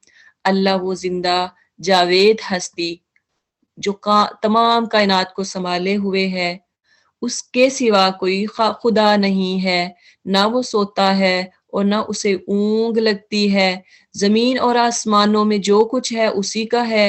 کون ہے جو اس کی جناب میں اس کی اجازت کے بغیر سفارش کر سکے؟ جو کچھ بندوں کے سامنے ہے اسے بھی وہ جانتا ہے، اور جو کچھ اوجل ہے اسے بھی وہ جانتا ہے، یعنی جو کچھ سامنے ہے ظاہری ہے اللہ تعالیٰ اسے بھی جانتا ہے، جو چھپا ہوا ہے اللہ اس سے بھی واقف ہے، اور اس کی معلومات میں سے کوئی چیز ان کی گرفت ادراک میں نہیں لا سکتی۔ اللہ کی جو معلومات ہیں وہ آپ کو پتہ نہیں لگ سکتی الا یہ کہ کسی چیز کا علم وہ خود ہی ان کو دینا چاہے۔ اس کی حکومت آسمانوں اور زمینوں پر چھائی ہوئی ہے، اور ان کی نگہبانی اس کے لیے کوئی تھکا دینے والا کام نہیں۔ اللہ تعالیٰ دنیا کی حفاظت کر رہا ہے، دیکھ بھال کر رہا ہے، اللہ کو ذرا بھی وہ یہ چیزیں تھکانے والی نہیں ہیں، بس وہی ایک بزرگ و برتر ذات ہے۔ دیکھیں کہ کائنات میں کتنی مخلوقات ہیں، کیا ہم گن سکتے ہیں؟ نہیں گن سکتے۔ تو دیکھیں کہ اللہ تعالیٰ جو آسمانوں پہ بیٹھا، آپ سب ہر انسان، چرند پرند، جتنی بھی مخلوقات ہیں، جو زمین کے اندر ہے، جو پہاڑوں کے اندر ہیں، جو پتھروں کے نیچے ہے، جو سمندر کے اندر ہے، ہر ایک کو اللہ تعالیٰ دیکھ رہا ہے۔ اللہ تعالیٰ کو معلوم ہے کہ کون کیا کچھ کر رہا ہے۔ ایون جو پتھر ہیں، جو پتا ہے جو ہلتا ہے، وہ بھی اللہ کو معلوم ہے کہ کتنے پتے زمین پہ گرے ہیں۔ لا اکراہ فی الدین، دین کے معاملے میں کوئی زبردستی نہیں ہے۔ صحیح بات غلط خیالات سے الگ چھانٹ کر رکھ دی گئی ہے، یعنی قد تبین الرشد من الغی، البتہ جو بھلائی ہے، جو گڈ ڈیڈز ہیں وہ بیڈ ڈیڈ سے الگ کر دیے گئے ہیں۔ فَمَن یکفر بالطاغوت، اب جو کوئی طاغوت کا انکار کر کے اللہ پر ایمان لے آئے، جو شیطان کا انکار کر کے اللہ پر ایمان لے آئے، اس نے ایسا مضبوط سہارا تھام لیا جو کبھی ٹوٹنے والا نہیں ہے، اور اللہ جس کا سہارا اس نے لیا ہے، یعنی اللہ کا جس نے سہارا بنا لیا، سب کچھ سننے والا اور جاننے والا ہے۔ تو اللہ تعالیٰ سب کچھ سننے والا اور جاننے والا ہے۔ اس لیے اب دیکھیں کہ اس آیت میں لا اکراہ فی الدین، کہ دین میں کوئی سختی، کوئی زبردستی نہیں ہے کہ آپ یہ ضرور کام کریں اور یہ نہیں کریں، کیونکہ اللہ تعالیٰ نے ہمیں وَہَدَیْنَاهُ النَّجْدَیْن، اللہ نے ہمیں دو راستے دکھا دیے ہیں، تو وہ راستہ کون سا اپنانا ہے وہ آپ پر ہے۔ آپ نے نیکی کا راستہ اپنانا یا برائی کا راستہ اپنانا۔ تو اللہ تعالیٰ نے ہمیں سیدھے راستے بتا دیے۔ اب طاغوت کے راستے پہ جو انکار کرتا ہے، جو اللہ کے راستے پہ چلتا ہے، جو دین کے راستے پہ چلتا ہے، آئیے دیکھیں ان کی کیا اللہ تعالیٰ نے ریوارڈ رکھا ہے۔ جو لوگ ایمان لاتے ہیں ان کا حامی و مددگار اللہ ہے۔ جو طاغوت کا انکار کر کے اللہ پر ایمان لے آتے ہیں ان کا حامی و مددگار اللہ، ان کا ناصر کون ہے؟ اللہ ہے، اور وہ ان کو تاریکیوں سے روشنی میں نکال لاتا ہے۔ اللہ تعالیٰ اندھیروں سے نکال کر روشنی کی طرف مومنین کو لاتا ہے، اور جو لوگ کفر کی راہ اختیار کرتے ہیں ان کے مددگار طاغوت ہیں، شیطان ہے، اور انہیں روشنی سے تاریکیوں کی طرف کھینچ لے جاتے ہیں۔ یہ آگ میں جانے والے لوگ ہیں جہاں یہ ہمیشہ رہیں گے۔ کیا تم نے اس شخص کے حال پر غور نہیں کیا جس نے ابراہیم علیہ السلام سے جھگڑا کیا تھا؟ جھگڑا اس بات پر کہ ابراہیم کا رب کون ہے۔ اب یہاں سے جو ان کا ڈائلاگ تھا حضرت ابراہیم اور نمرود کا، حضرت ابراہیم علیہ السلام اور نمرود کا، تو یہاں سے وہ ڈائلاگ سٹارٹ ہو رہا ہے کہ کیا تم نے اس شخص کے حال پر غور نہیں کیا جس نے ابراہیم سے جھگڑا کیا تھا، جھگڑا اس بات پر کہ ابراہیم کا رب کون ہے، اور اس بنا پر کہ اس شخص کو اللہ نے یہ حکومت دے دی تھی، یعنی وہ بادشاہ تھا۔ اور جب ابراہیم علیہ السلام نے کہا کہ میرا رب وہ ہے جس کے اختیار میں زندگی اور موت ہے، تو اس نے جواب دیا زندگی اور موت میرے اختیار میں ہے۔ ابراہیم علیہ السلام نے کہا اچھا، اللہ سورج کو مشرق سے نکالتا ہے، تو ذرا اسے مغرب سے نکال لا۔ یہ سن کر وہ منکر حق حیران رہ گیا، مگر اللہ ظالموں کو راہ راست نہیں دکھاتا، اللہ ظالموں کو سیدھا راستہ نہیں دکھاتا۔ او کل مرہ، یا پھر مثال کے طور پر اس شخص کو دیکھو جس کا گزر ایک ایسی بستی پر ہوا جو اپنی چھتوں پر اوندی گری پڑی تھی، یعنی جو ایسی بستی جو زمین میں گری پڑی تھی۔ اس نے کہا یہ آبادی جو ہلاک ہو چکی ہے، اس سے اللہ کس طرح دوبارہ زندگی بخشے گا؟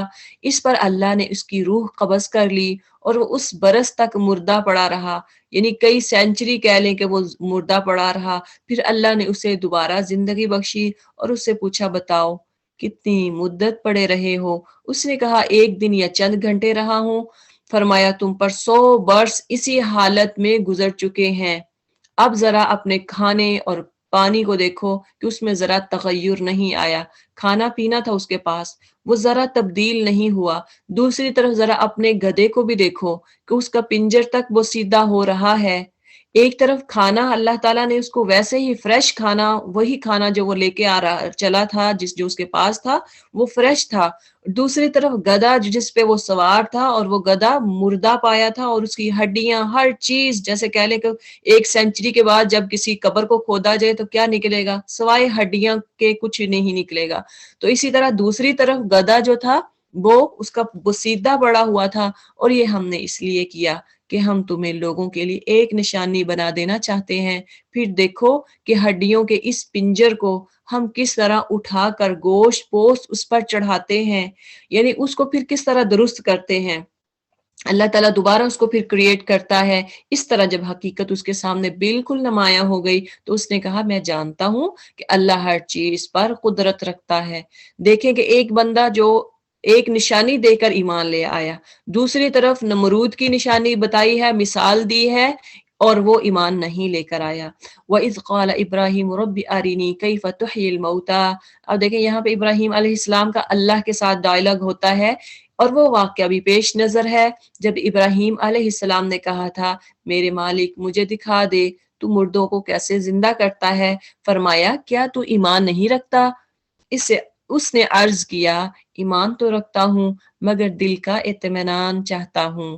فرمایا اچھا تو 4 پرندے لے آ اور ان کو اپنے سے مانوس کر لے، پھر ان کا ایک ایک جز ایک ایک پہاڑ پر رکھ دو، پھر ان کو پکارو وہ تیرے پاس دوڑے چلے آئیں گے۔ خوب جان لو کہ اللہ نہایت با اقتدار اور حکیم ہے۔ ان کے ٹکڑے کر کے اپنے پاس رکھو، ان کے جز پھر جو ہوں گے وہ ایک ایک پہاڑ پر الگ الگ کر کے رکھنے ہیں، پھر دیکھو پھر ان کو آواز دو تو وہ سارے تیرے پاس دوڑے ہوئے آئیں گے۔ تو یہ بھی ایک مثال ہے، ایمان والے جو ہوتے ہیں ان مثالوں سے عبرت حاصل کرتے ہیں، جو وہ ایمان لے آتے ہیں وہ اپنے ایمان میں اور مضبوط ہو جاتے ہیں کہ اللہ کی کتنی قدرت ہے کہ چھوٹے چھوٹے پیسز کو اتنی دور رکھے ہوئے کو ایک زندہ چیز بنا دینا، اسی حالت میں ان کو لوٹا دینا، یہ بہت بڑی چیز ہوتی ہے۔ تو ایمان والے ایسی مثالیں دیکھ کر ان کا ایمان اور مضبوط ہوتا ہے۔ جو لوگ اپنے مال اللہ کی راہ میں صرف کرتے ہیں، اب یہاں پہ اللہ تعالیٰ نے صدقہ دینے کے، خیرات کرنے کے ایٹیکیٹس بتا دیے ہیں کہ کس طرح اپنے خرچ کرنا ہے۔ جو لوگ اپنے مال اللہ کی راہ میں صرف کرتے، خرچ کرتے ہیں، ان کے خرچ کی مثال ایسی ہے جیسے ایک دانہ بویا جائے اور اس کے 7 بالیں نکلے اور ہر بال میں 100 دانے ہوں۔ اس طرح اللہ جس کے عمل کو چاہتا ہے افروز یعنی بڑھا دیتا ہے، اور وہ فراخ دست ہے اور علیم بھی ہے۔ واللہ واسع علیم، اللہ بہت دینے والا اور جاننے والا ہے۔ جو خرچ کرتا ہے اللہ کے راستے میں، ایک خرچ کرتا ہے تو اس کے مقابلے میں اللہ تعالیٰ ہر بالی کے بدلے 7 بالیں نکلے تو ہر بال میں کتنے ہوتے ہیں؟ 100 دانہ. تو آپ اس کو دیکھیں کہ اللہ تعالیٰ آپ کے اجر کو بھی 100 سے، یعنی ایک کو آپ ملٹیپل کریں تو 100 تک، 100 سے 700 تک اللہ تعالیٰ بڑھا دینے والا ہے. آپ اللہ کی راہ میں جتنا خرچ کریں گے اللہ اس سے آپ کو ڈبل کی بجائے آپ کو 7 ٹائم زیادہ دینے والا ہے، اگر آپ کی نیت خرچ کرنے میں، اگر آپ کی نیت اللہ کو راضی کرنے کی ہوگی. آگے فرمایا کہ جو لوگ اپنے مال کی راہ، جو اپنے مال اللہ کی راہ میں خرچ کرتے ہیں اور خرچ کر کے پھر احسان نہیں جتاتے. خرچ تو کر دیا، اب ڈبل جو ملٹیپل اللہ تعالیٰ ریوارڈ آپ کا 7 ٹائم کرے گا، وہ کیسے ہوگا؟ کن لوگوں کا ہوگا؟ نمبر 1، اللہ کی راہ میں خرچ کرتے ہیں لیکن احسان نہیں جتلاتے، احسان نہیں جتلاتے، نہ دکھ دیتے ہیں. یعنی یہ نہیں ہے کہ ادھر سے مال دیا کسی کو، ساتھ ہی خاندان والوں کو بتایا میں نے تو اتنے پیسے دیے ہیں، میں نے تو اپنے فلاں کو، اپنے رشتہ دار کو میں نے تو یہ چیز لے کے دی ہے، اس کے پاس تو کپڑے بھی نہیں تھے، میں نے اس کو دیکھا بری حالت میں تھی، میں اس کے پاس گئی، میں نے کہا یہ حالت کیا بنائی ہے، میں نے اس کو فلاں چیز دلائی، اس کے گھر تو میں گئی کھانے کو کچھ نہیں تھا، میں نے اس کو راشن دلایا. دیکھیں کہ چھوٹی چھوٹی چیزیں آپ اس کو، پھر ظاہری بات ہے وہ ہو سکتا ہے اس کے حالات جو ہیں وہ دوسروں کو پتہ نہ ہو، تو آپ جب اس طرح کی باتیں جا کے بتائیں گے یا تو اس کو تکلیف پہنچے گی. تو یہ ہے کہ دکھ نہ دے، آپ خرچ کریں لیکن اس سے کسی کو دکھ نہ ہو. احسان نہ کریں، میں نے تو بڑا احسان کیا ہے اب میرا یہ کام کر دو، یہ نہیں ہونا چاہیے. ان کا اجر ان کے رب کے پاس ہے اور ان کے لیے کسی رنج اور خوف کا موقع نہیں ہے. اس میں سیلف ریسپیکٹ کا خیال رکھا گیا ہے کہ آپ نے دوسرے کی سیلف ریسپیکٹ کرنی ہے، خیال رکھنا ہے دوسرے کی سیلف ریسپیکٹ کا. اور اسی طرح سے ہم خرچ کرتے ہیں ریاکاری کر کے. یہ دیکھیں آگے، ایک میٹھا بول اور کسی ناگوار بات پر ذرا سی چشم پوشی اس خیرات سے بہتر ہے. ایک بندہ اتنی خیرات کرتا ہے لیکن زبان اتنی کڑوی، اتنی کڑواہٹ کہ دل چیر جاتا ہے، چھن جاتا ہے، دل کہلے کٹ جاتا ہے جب کوئی ایسی بولتا ہے. ایک طرف آپ نے کسی کو بہت دیا لیکن دوسری طرف آپ اس کی کہہ لیں کہ اس کی سیلف ریسپیکٹ ختم کر رہے ہیں، آپ اس کے بارے میں بتا رہے ہیں کہ میں نے یہ نیکیاں کی، اس پہ آج یہ میرے ساتھ کیا کر رہا ہے. کسی ناگوار بات پر ذرا سی چشم پوشی، اگر کوئی آپ کو کوئی کسی کی بات اچھی نہیں لگی تو آپ پردہ ڈالیں، راز کسی کا ہے اس کو فاش نہ کرے، اس پہ پردہ ڈالیں. تو اس خیرات سے بہتر ہے خیر من صدقۃ یتبعها اذی، جس کے پیچھے دکھ ہو، ایسا صدقہ جس کے پیچھے تکلیف ہو، جس کے پیچھے آپ جس کو دے رہے ہیں اس کو تکلیف ہو رہی ہو. ایسے صدقے سے کیا بہتر ہے؟ میٹھا بول، اچھی بات کر دینا. اللہ بے نیاز ہے اور بردباری اس کی صفت ہے. یا ایھا الذین آمنوا لا تبطلوا صدقاتکم بالمن والاذی، اے ایمان لانے والو اپنے صدقات کو احسان جتلا کر اور دکھ دے کر اس شخص کی طرح خاک میں نہ ملا دو جو اپنا مال محض لوگوں کے دکھانے کو خرچ کرتا ہے اور نہ اللہ پر ایمان رکھتا ہے نہ آخرت پر. صرف لوگوں کو دکھانے کے لیے خرچ کرتا ہے، اس کا ایمان نہ اللہ پر ہوتا ہے اور نہ آخرت پر. اب دیکھیں کہ ریاکاری، دوسروں کو دکھانا، شو آف کرنا، مال کو کسی کو دے رہے ہیں ساتھ آپ دکھاوا کر رہے ہیں، احسان جتلا رہے ہیں. اللہ تعالیٰ کو ایسا مال کی کوئی ضرورت نہیں ہے. اب دیکھیں اس کی مثال کیسے ہے. تو اس میں دیکھیں کہ ریاکاری کسی بھی مال میں، کسی بھی کام میں منع ہے. ایون کوئی نماز پڑھتا ہے، کوئی صدقہ خیرات کرتا ہے، کوئی کسی کے ساتھ اچھا سلوک کرتا ہے تو ریاکاری جو ہے اس سے منع کیا گیا ہے. لیکن اب دیکھیں کہ ہمارے اب الحمدللہ رمضان سٹارٹ ہو رہا ہے تو کیا ہوتا ہے جی، ٹیبل آپ کی سج چکی ہے، افطار کا ٹائم ہے، پہلے پکچرز لیں، اس کو سٹیٹس پہ لگائیں، ساتھ ہمسایوں کو دکھائیں، ادھر ادھر آپ اپنے فیملی گروپس جو ہیں، فرینڈز گروپس جو ہیں اس میں شیئر کر دیں. یہ ہے ہمارا طریقہ. ہو سکتا ہے آپ کی نیت دکھاوے کی نہ ہو، لیکن وہ لوگ جو اتنے جو آپ کے ٹیبل پہ سجے ہوئے کھانے ہیں رنگ برنگ کے، ہو سکتا ہے آپ کے سٹیٹس کو دیکھنے والے تو کئی لوگ ہوتے ہیں، تو ان میں کچھ ایسے بھی لوگ ہوں جو تو صرف خالی کھجوریں بھی نہ خرید سکتے ہوں. ایسے لوگ جہاں آپ نے فروٹ رکھا، آپ نے ساتھ چاٹ بنائی، دہی بڑے بنائے، آپ نے گوشت رکھا، آپ نے رنگ برنگ کے آپ نے ڈرنک رکھے ہوئے ہیں، مشروبات رکھے ہوئے ہیں، ہو سکتا ہے کہ آپ کا سٹیٹس دیکھنے والوں میں ایسے بھی لوگ ہوں جن کے پاس مشروبات خریدنے کے لیے بھی پیسے نہ ہوں، دودھ خریدنے کے لیے پیسے نہ ہوں، سبزی خریدنے کے پیسے نہ ہوں، تو وہ کیا کریں گے؟ احساس کمتری کا شکار ہوں گے. تو اس لیے یہ ہمارا جو سٹیٹس لگانا یہ بہت بری بات ہے. آپ دیکھیں کہ جو ریاکاری کرنے والے ہیں ان کی مثال کیا ہے. اس کے خرچ کی مثال ایسی ہے جیسے ایک چٹان تھی جس پر مٹی کی تہ جمی ہوئی تھی. اس پر جب زور کمی برسا تو ساری مٹی بہہ گئی. چٹان دیکھیں کہ وہ بہت اونچی ہوتی ہے اور اس پر مٹی کی تہ بھی ہے. اب جب زور کی بارش آتی ہے تو وہ مٹی بہہ جاتی ہے.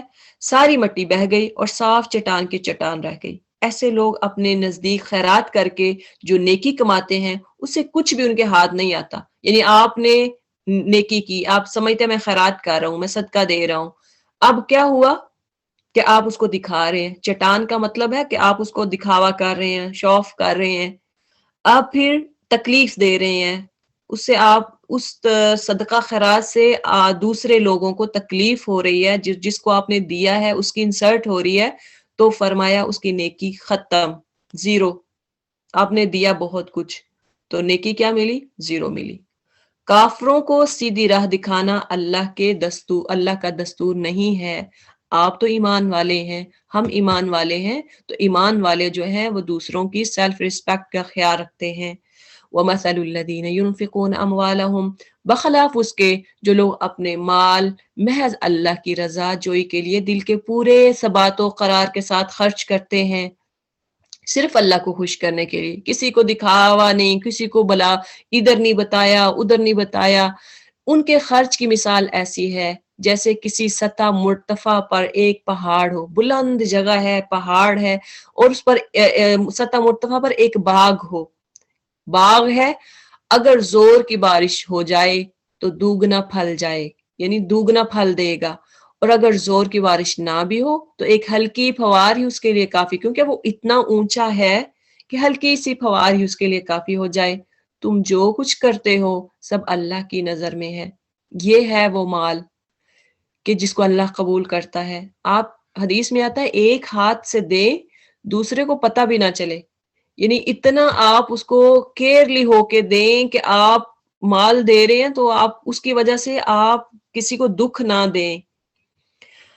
آگے فرمایا کہ تم میں سے کوئی یہ پسند کرتا ہے کہ اس کے پاس ایک ہرا بھرا باغ ہو، نہروں سے سیراب، کھجوروں، انگوروں اور ہر قسم کے پھلوں سے لدا ہوا ہو، اور وہ عین اس وقت ایک تیز بھگولے کی ضد میں آ کر جھلس جائے. ہرا بھرا باغ ہے، ادھر سے آپ دیکھیں کہ پھل لگے ہوئے ہیں، صرف اتارنے کا ٹائم ہے، ابھی اتارا نہیں لیکن تیز آگ آتی ہے اور اس کو ختم کر دیتا ہے، جبکہ وہ خود بوڑھا ہو اور اس کے کم سن بچے ابھی کسی لائق نہ ہو. یعنی دوسری طرف وہ خود بھی بوڑھا ہے، اس نے اتنی بیچارے نے محنت کی ہے، دن رات ایک کر دیا ہے، اس کو پانی لگایا، بیج لگایا، اس کو بڑا کیا، اس میں سے کانٹے چھانٹے نکالے، اس کو صاف کیا، اب وہ پک گیا ہے، پھل دے رہا ہے، پھل بھی پک گیا، صرف اتارنے کی دیر ہے. بچے دوسری طرف آپ دیکھیں کہ اس کے بچے بھی کمزور ہیں، چھوٹے ہیں، ابھی کچھ کر بھی نہیں سکتے. تو اس وقت ایک آگ کا بگولا ہے اور اس کا سارا مال ختم کر دے تو اس کا حال کیا ہوگا؟ وہ تو تباہ و برباد ہو گیا. آپ دیکھیں کہ ارتھ کوئک آتا ہے، سب کچھ ختم ہو گیا. اسی طرح سے فلڈ آتا ہے، سب کچھ بہہ گیا، فلڈ کی نظر ہو گیا، پانی کی نظر ہو گیا. تو کیا ہے یہ؟ ان سے ہمیں سبق سیکھنا چاہیے. اس طرح اللہ اپنی باتیں تمہارے سامنے بیان کرتا ہے، شاید کہ تم غور و فکر کرو. تو اس لیے غور و فکر کرنے کے لیے یہ مثالیں دیکھیں، 3-4 اللہ تعالیٰ نے جو بیان کی یہ ساری خرچ کے مطابق ہیں، خرچ کے متعلق ہیں کہ آپ نے خرچ کرنا ہے تو کس طرح سے کرنا ہے. خرچ کرتے وقت ایک تو لوگوں سے اچھی بات کرنی ہے، کسی پر احسان نہیں جتلانا، سیلف ریسپیکٹ کا خیال رکھنا ہے، ریاکاری سے پرہیز کرنا ہے. اسی طرح سے جو خرچ کرتے وقت رفاع عامہ کے کاموں پہ خرچ کریں تو اللہ تعالیٰ کے لیے آپ خرچ کر رہے ہیں، اگر رفاع عامہ کے لیے خرچ کر رہے ہیں، آپ کسی چیریٹی میں دے رہے ہیں، تو دیکھ کے دیں کہ یہ واقعہ ہی میرا جو مال ہے یہ صحیح راہ پہ جا رہا ہے، صحیح چیریٹی، یہ جو آرگنائزیشن ہے یہ صحیح ہے، صحیح چیریٹی میں جا رہا ہے۔ اور اسی طرح اعمال کا دار و مدار نیتوں پر ہوتا ہے، اور نیتیں ہماری درست ہوں گی تو اللہ تعالی ہمیں ایک کی بجائے 7 سے 700 تک اس کا ثواب دے سکتا ہے، جیسا کہ اللہ تعالیٰ نے، ہم نے پہلی آیت جو تھی مال کے خرچ کرنے کے بارے میں کہ کیسے کیا جائے گا اور اس کا ثواب کتنا ہوگا، اس میں ہم نے پڑھا کہ بالی سے 7 دانے نکلتے ہیں اور 7 سے پھر آگے دیکھیں کہ 700 تک ہو جاتے ہیں۔ تو اللہ تعالیٰ جو 700 تک ریوارڈ دے سکتا ہے اگر ہماری جو نیت ہے، ہماری انٹینشن جو ہے وہ اللہ کو راضی کرنے والی ہوگی۔ اے لوگو جو ایمان لائے ہو، جو مال تم نے کمائے ہیں اور جو کچھ ہم نے زمین سے تمہارے لیے نکالا ہے، اس میں سے بہتر حصہ راہ خدا میں خرچ کرو، ایسا نہ ہو کہ اس کی راہ میں دینے کے لیے بری سے بری چیز چھانٹنے کی کوشش کرنے لگو، حالانکہ وہی چیز اگر تمہیں کوئی دے تو تم ہرگز ایسا لینا گوارا نہ کرو گے، الا یہ کہ اس کو قبول کرنے میں تم اغماس برت جاؤ، یعنی اگر تم اس سے کچھ برت جاؤ، کوئی چپ کر جاؤ تو الگ بات ہے، تمہیں جان لینا چاہیے کہ اللہ بے نیاز ہے اور بہترین صفات سے متصف ہے۔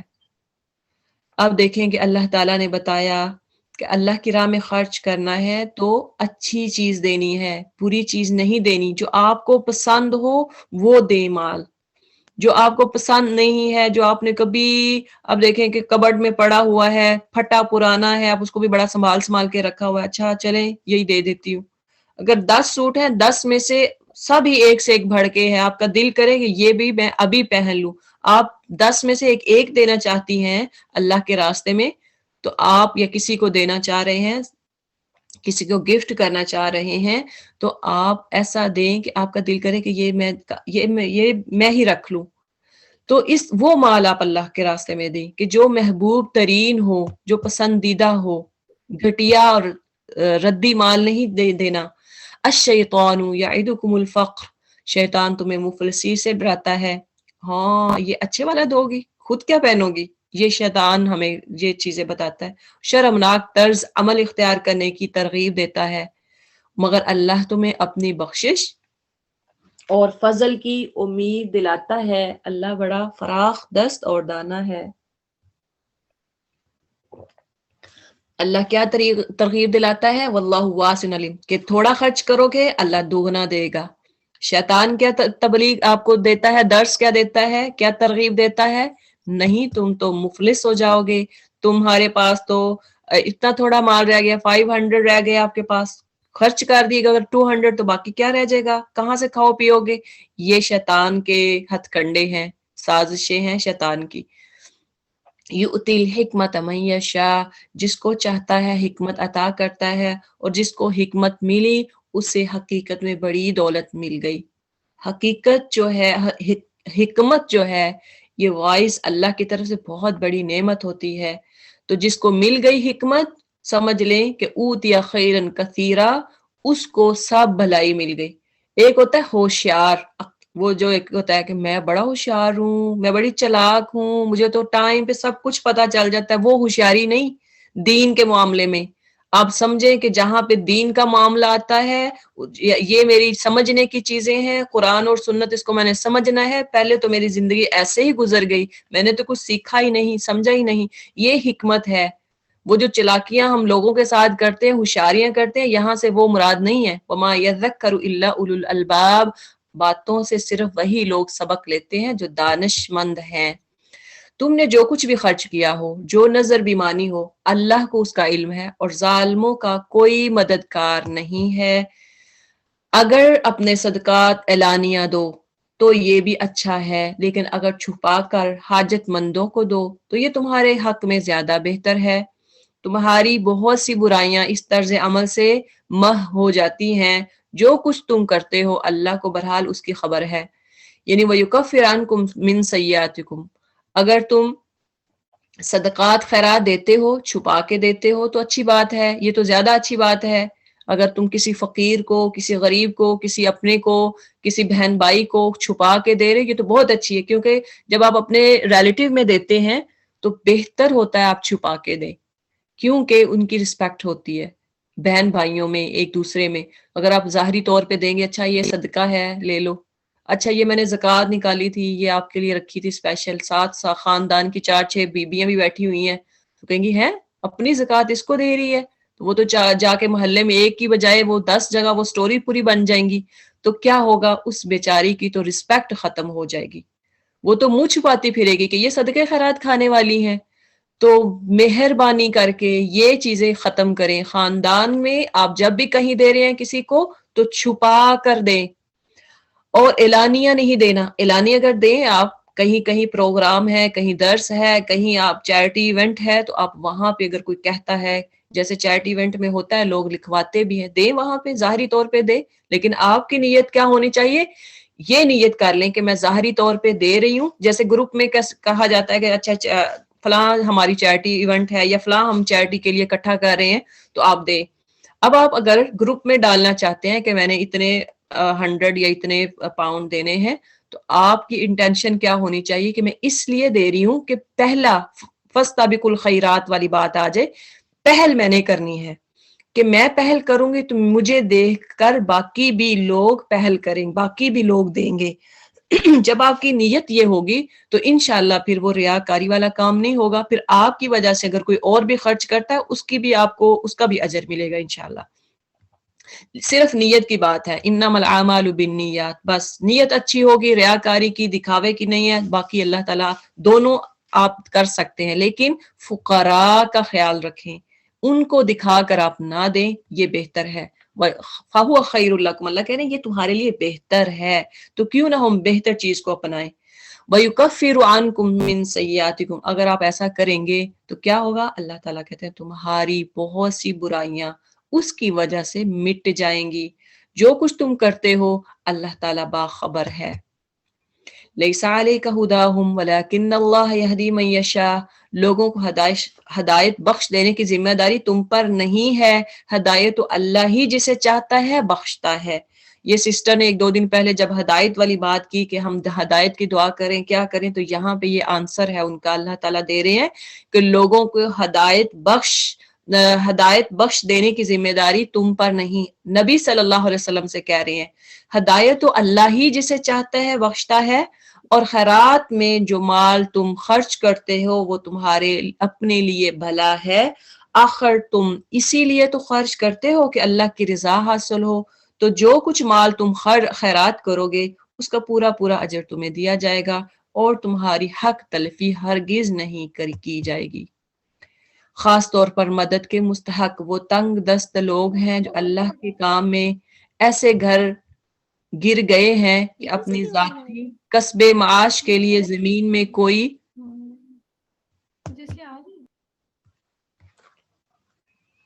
خاص طور پر مدد کے مستحقین۔ اب یہاں پہ مدد آپ کس کی کریں گے، للفقراء الذین احصروا فی سبیل اللہ، کہ وہ تنگ دست لوگ جو اللہ کے کام میں ایسے گر گئے ہیں کہ اپنے ذاتی کسب معاش کے لیے زمین میں کوئی دوڑ دھوپ نہیں کر سکتے، یعنی اس میں وہ لوگ جو عالم دین ہیں، جو مجاہدین ہیں، جو سارا دن اپنا کام جو ہے وہ اللہ کے لیے لگا دیتے ہیں، پڑھائی میں، تبلیغ کرنے میں، دعوت دین دینے میں، لوگوں کو دعوت کی طرف بلانے میں جو لگا دیتے ہیں، ایسے لوگوں کو بھی آپ اپنا مال دے سکتے ہیں۔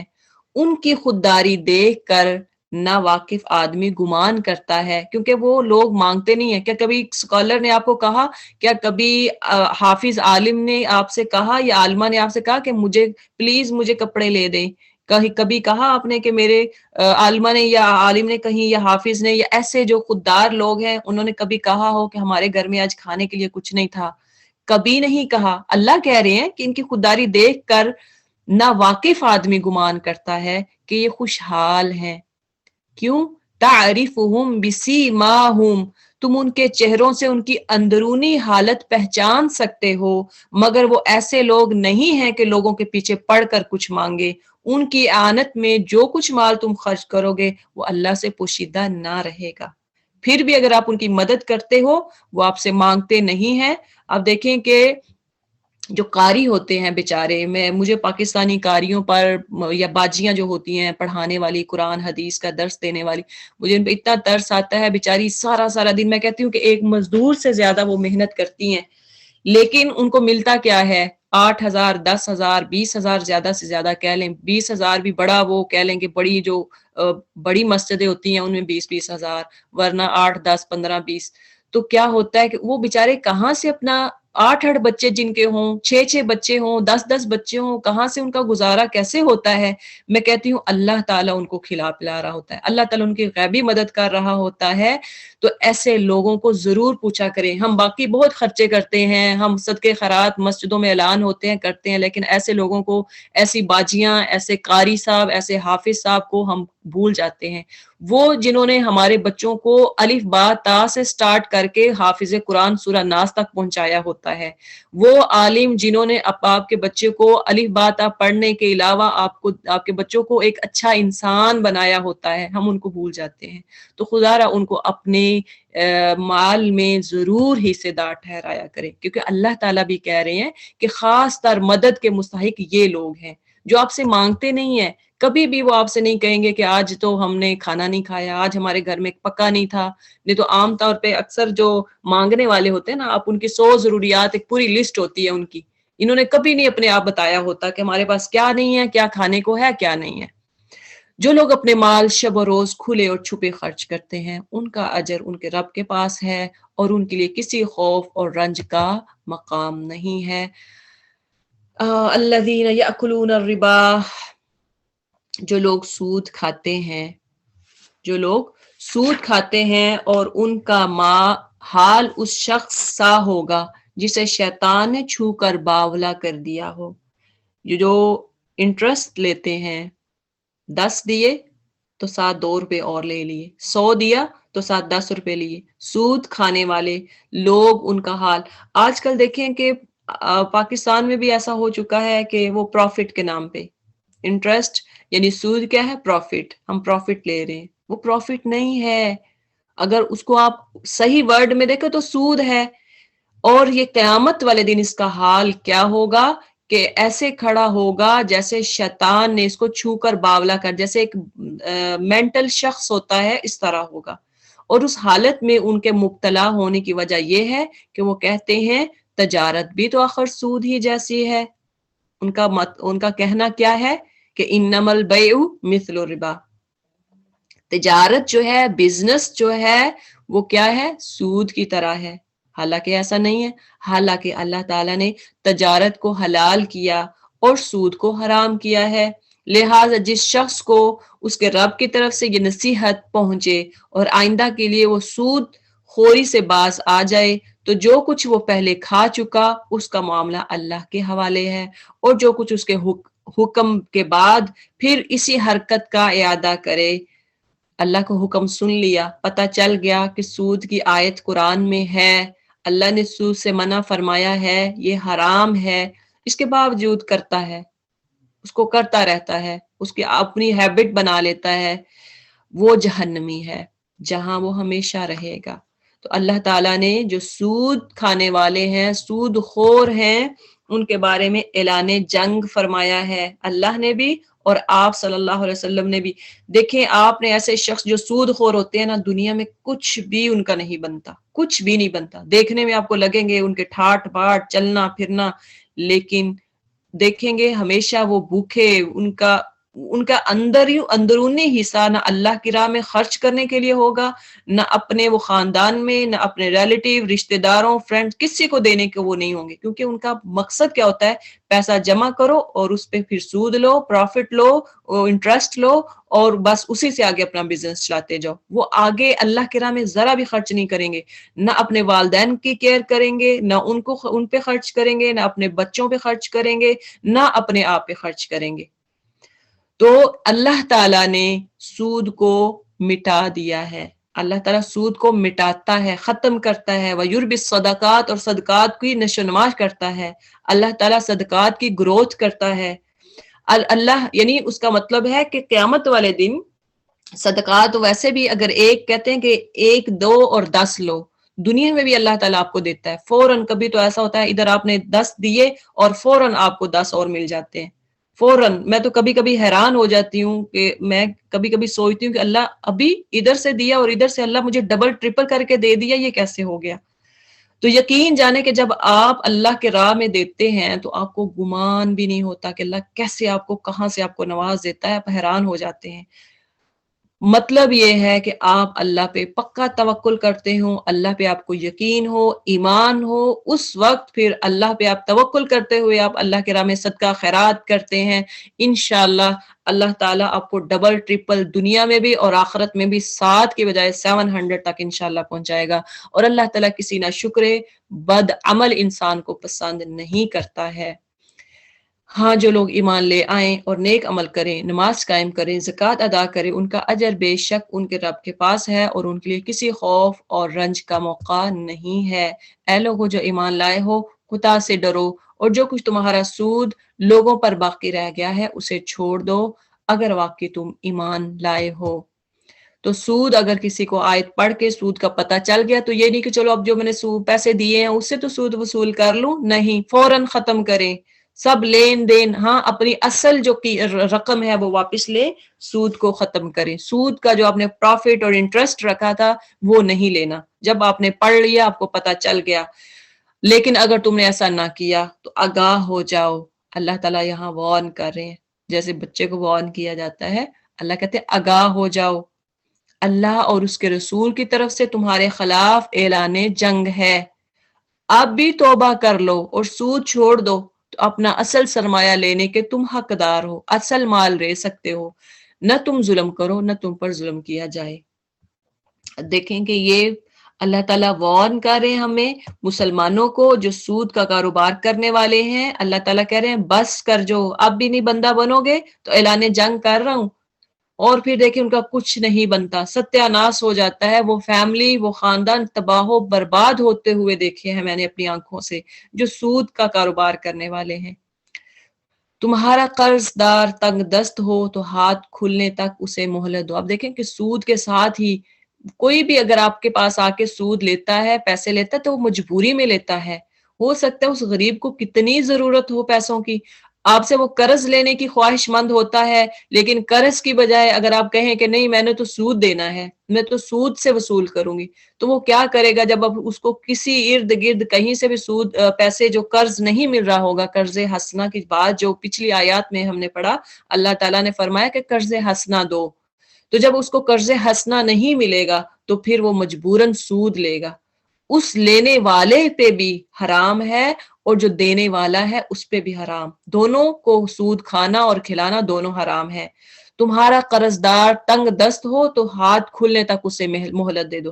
ایک جو وقت مقرر کیا ہے آپ نے کہ 20 تاریخ کو میں نے یہ قرض دے رہا ہوں واپس لینا ہے, اب 20 تک اس کے پاس نہیں ہوتا وہ بھی معذرت کرے, واقعہ ہی وہ مجبوری میں ہو. یہ نہیں ہے کہ وہ ٹال مٹول کرے, اور اس کو بھی اللہ کا خوف ہونا چاہیے, لینے والے کو بھی اور دینے والے کو بھی.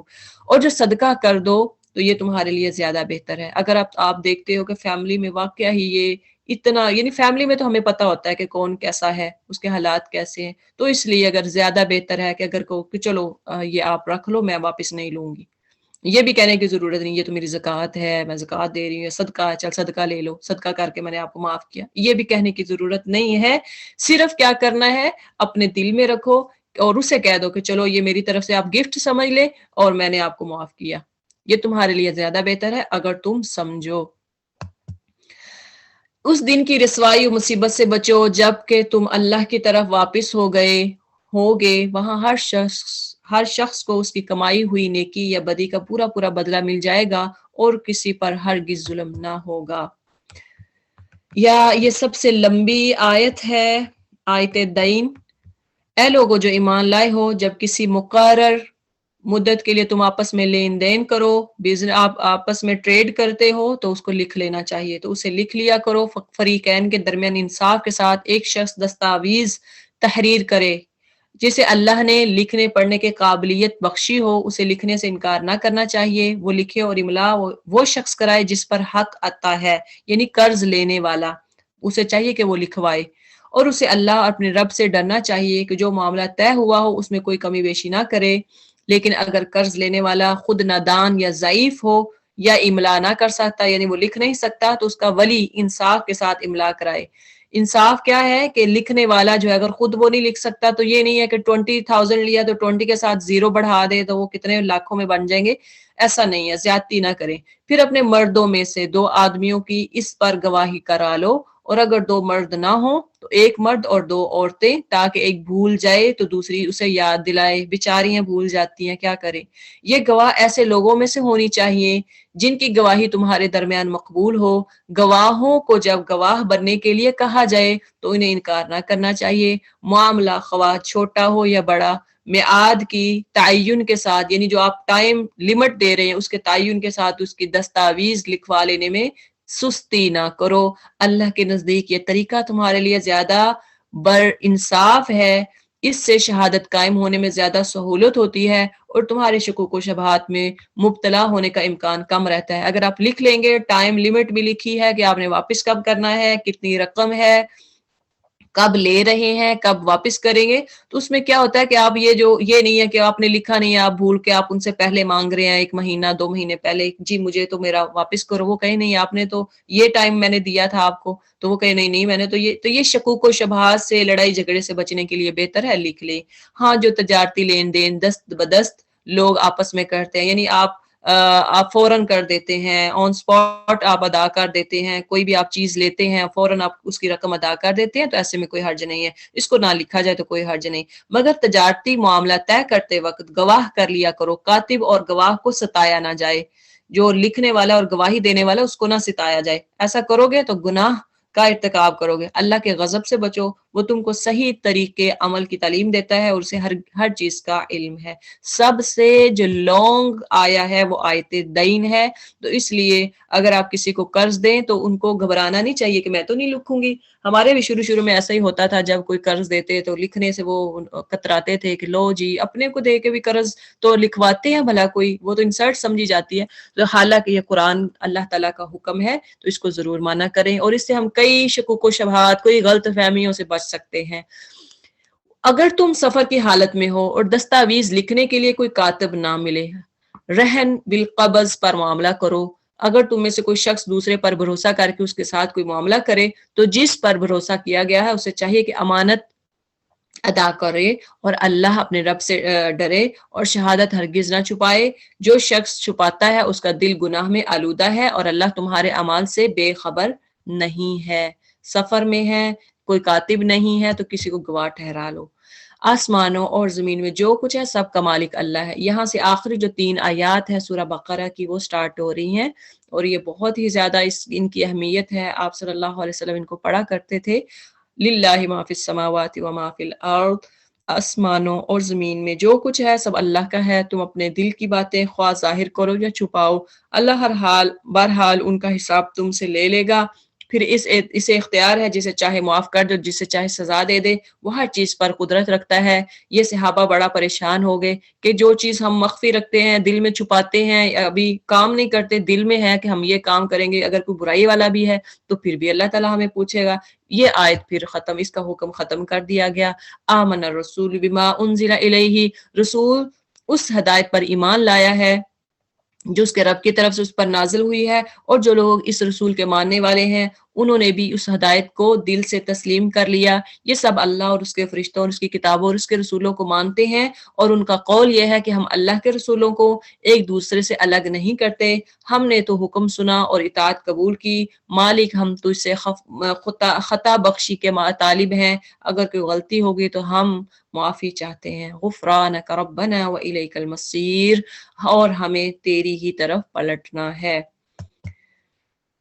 اللہ کسی آگے یہ جو اس سے پہلی آیت گزری ہے، للہ ما فی السماوات ما فی الارض، ظاہری اور جو بھی غلطی کرو گے تو اللہ تعالیٰ اس کی جزا دے گا، تو اس میں اللہ تعالیٰ یہ آگے آیت جو نازل کر دی،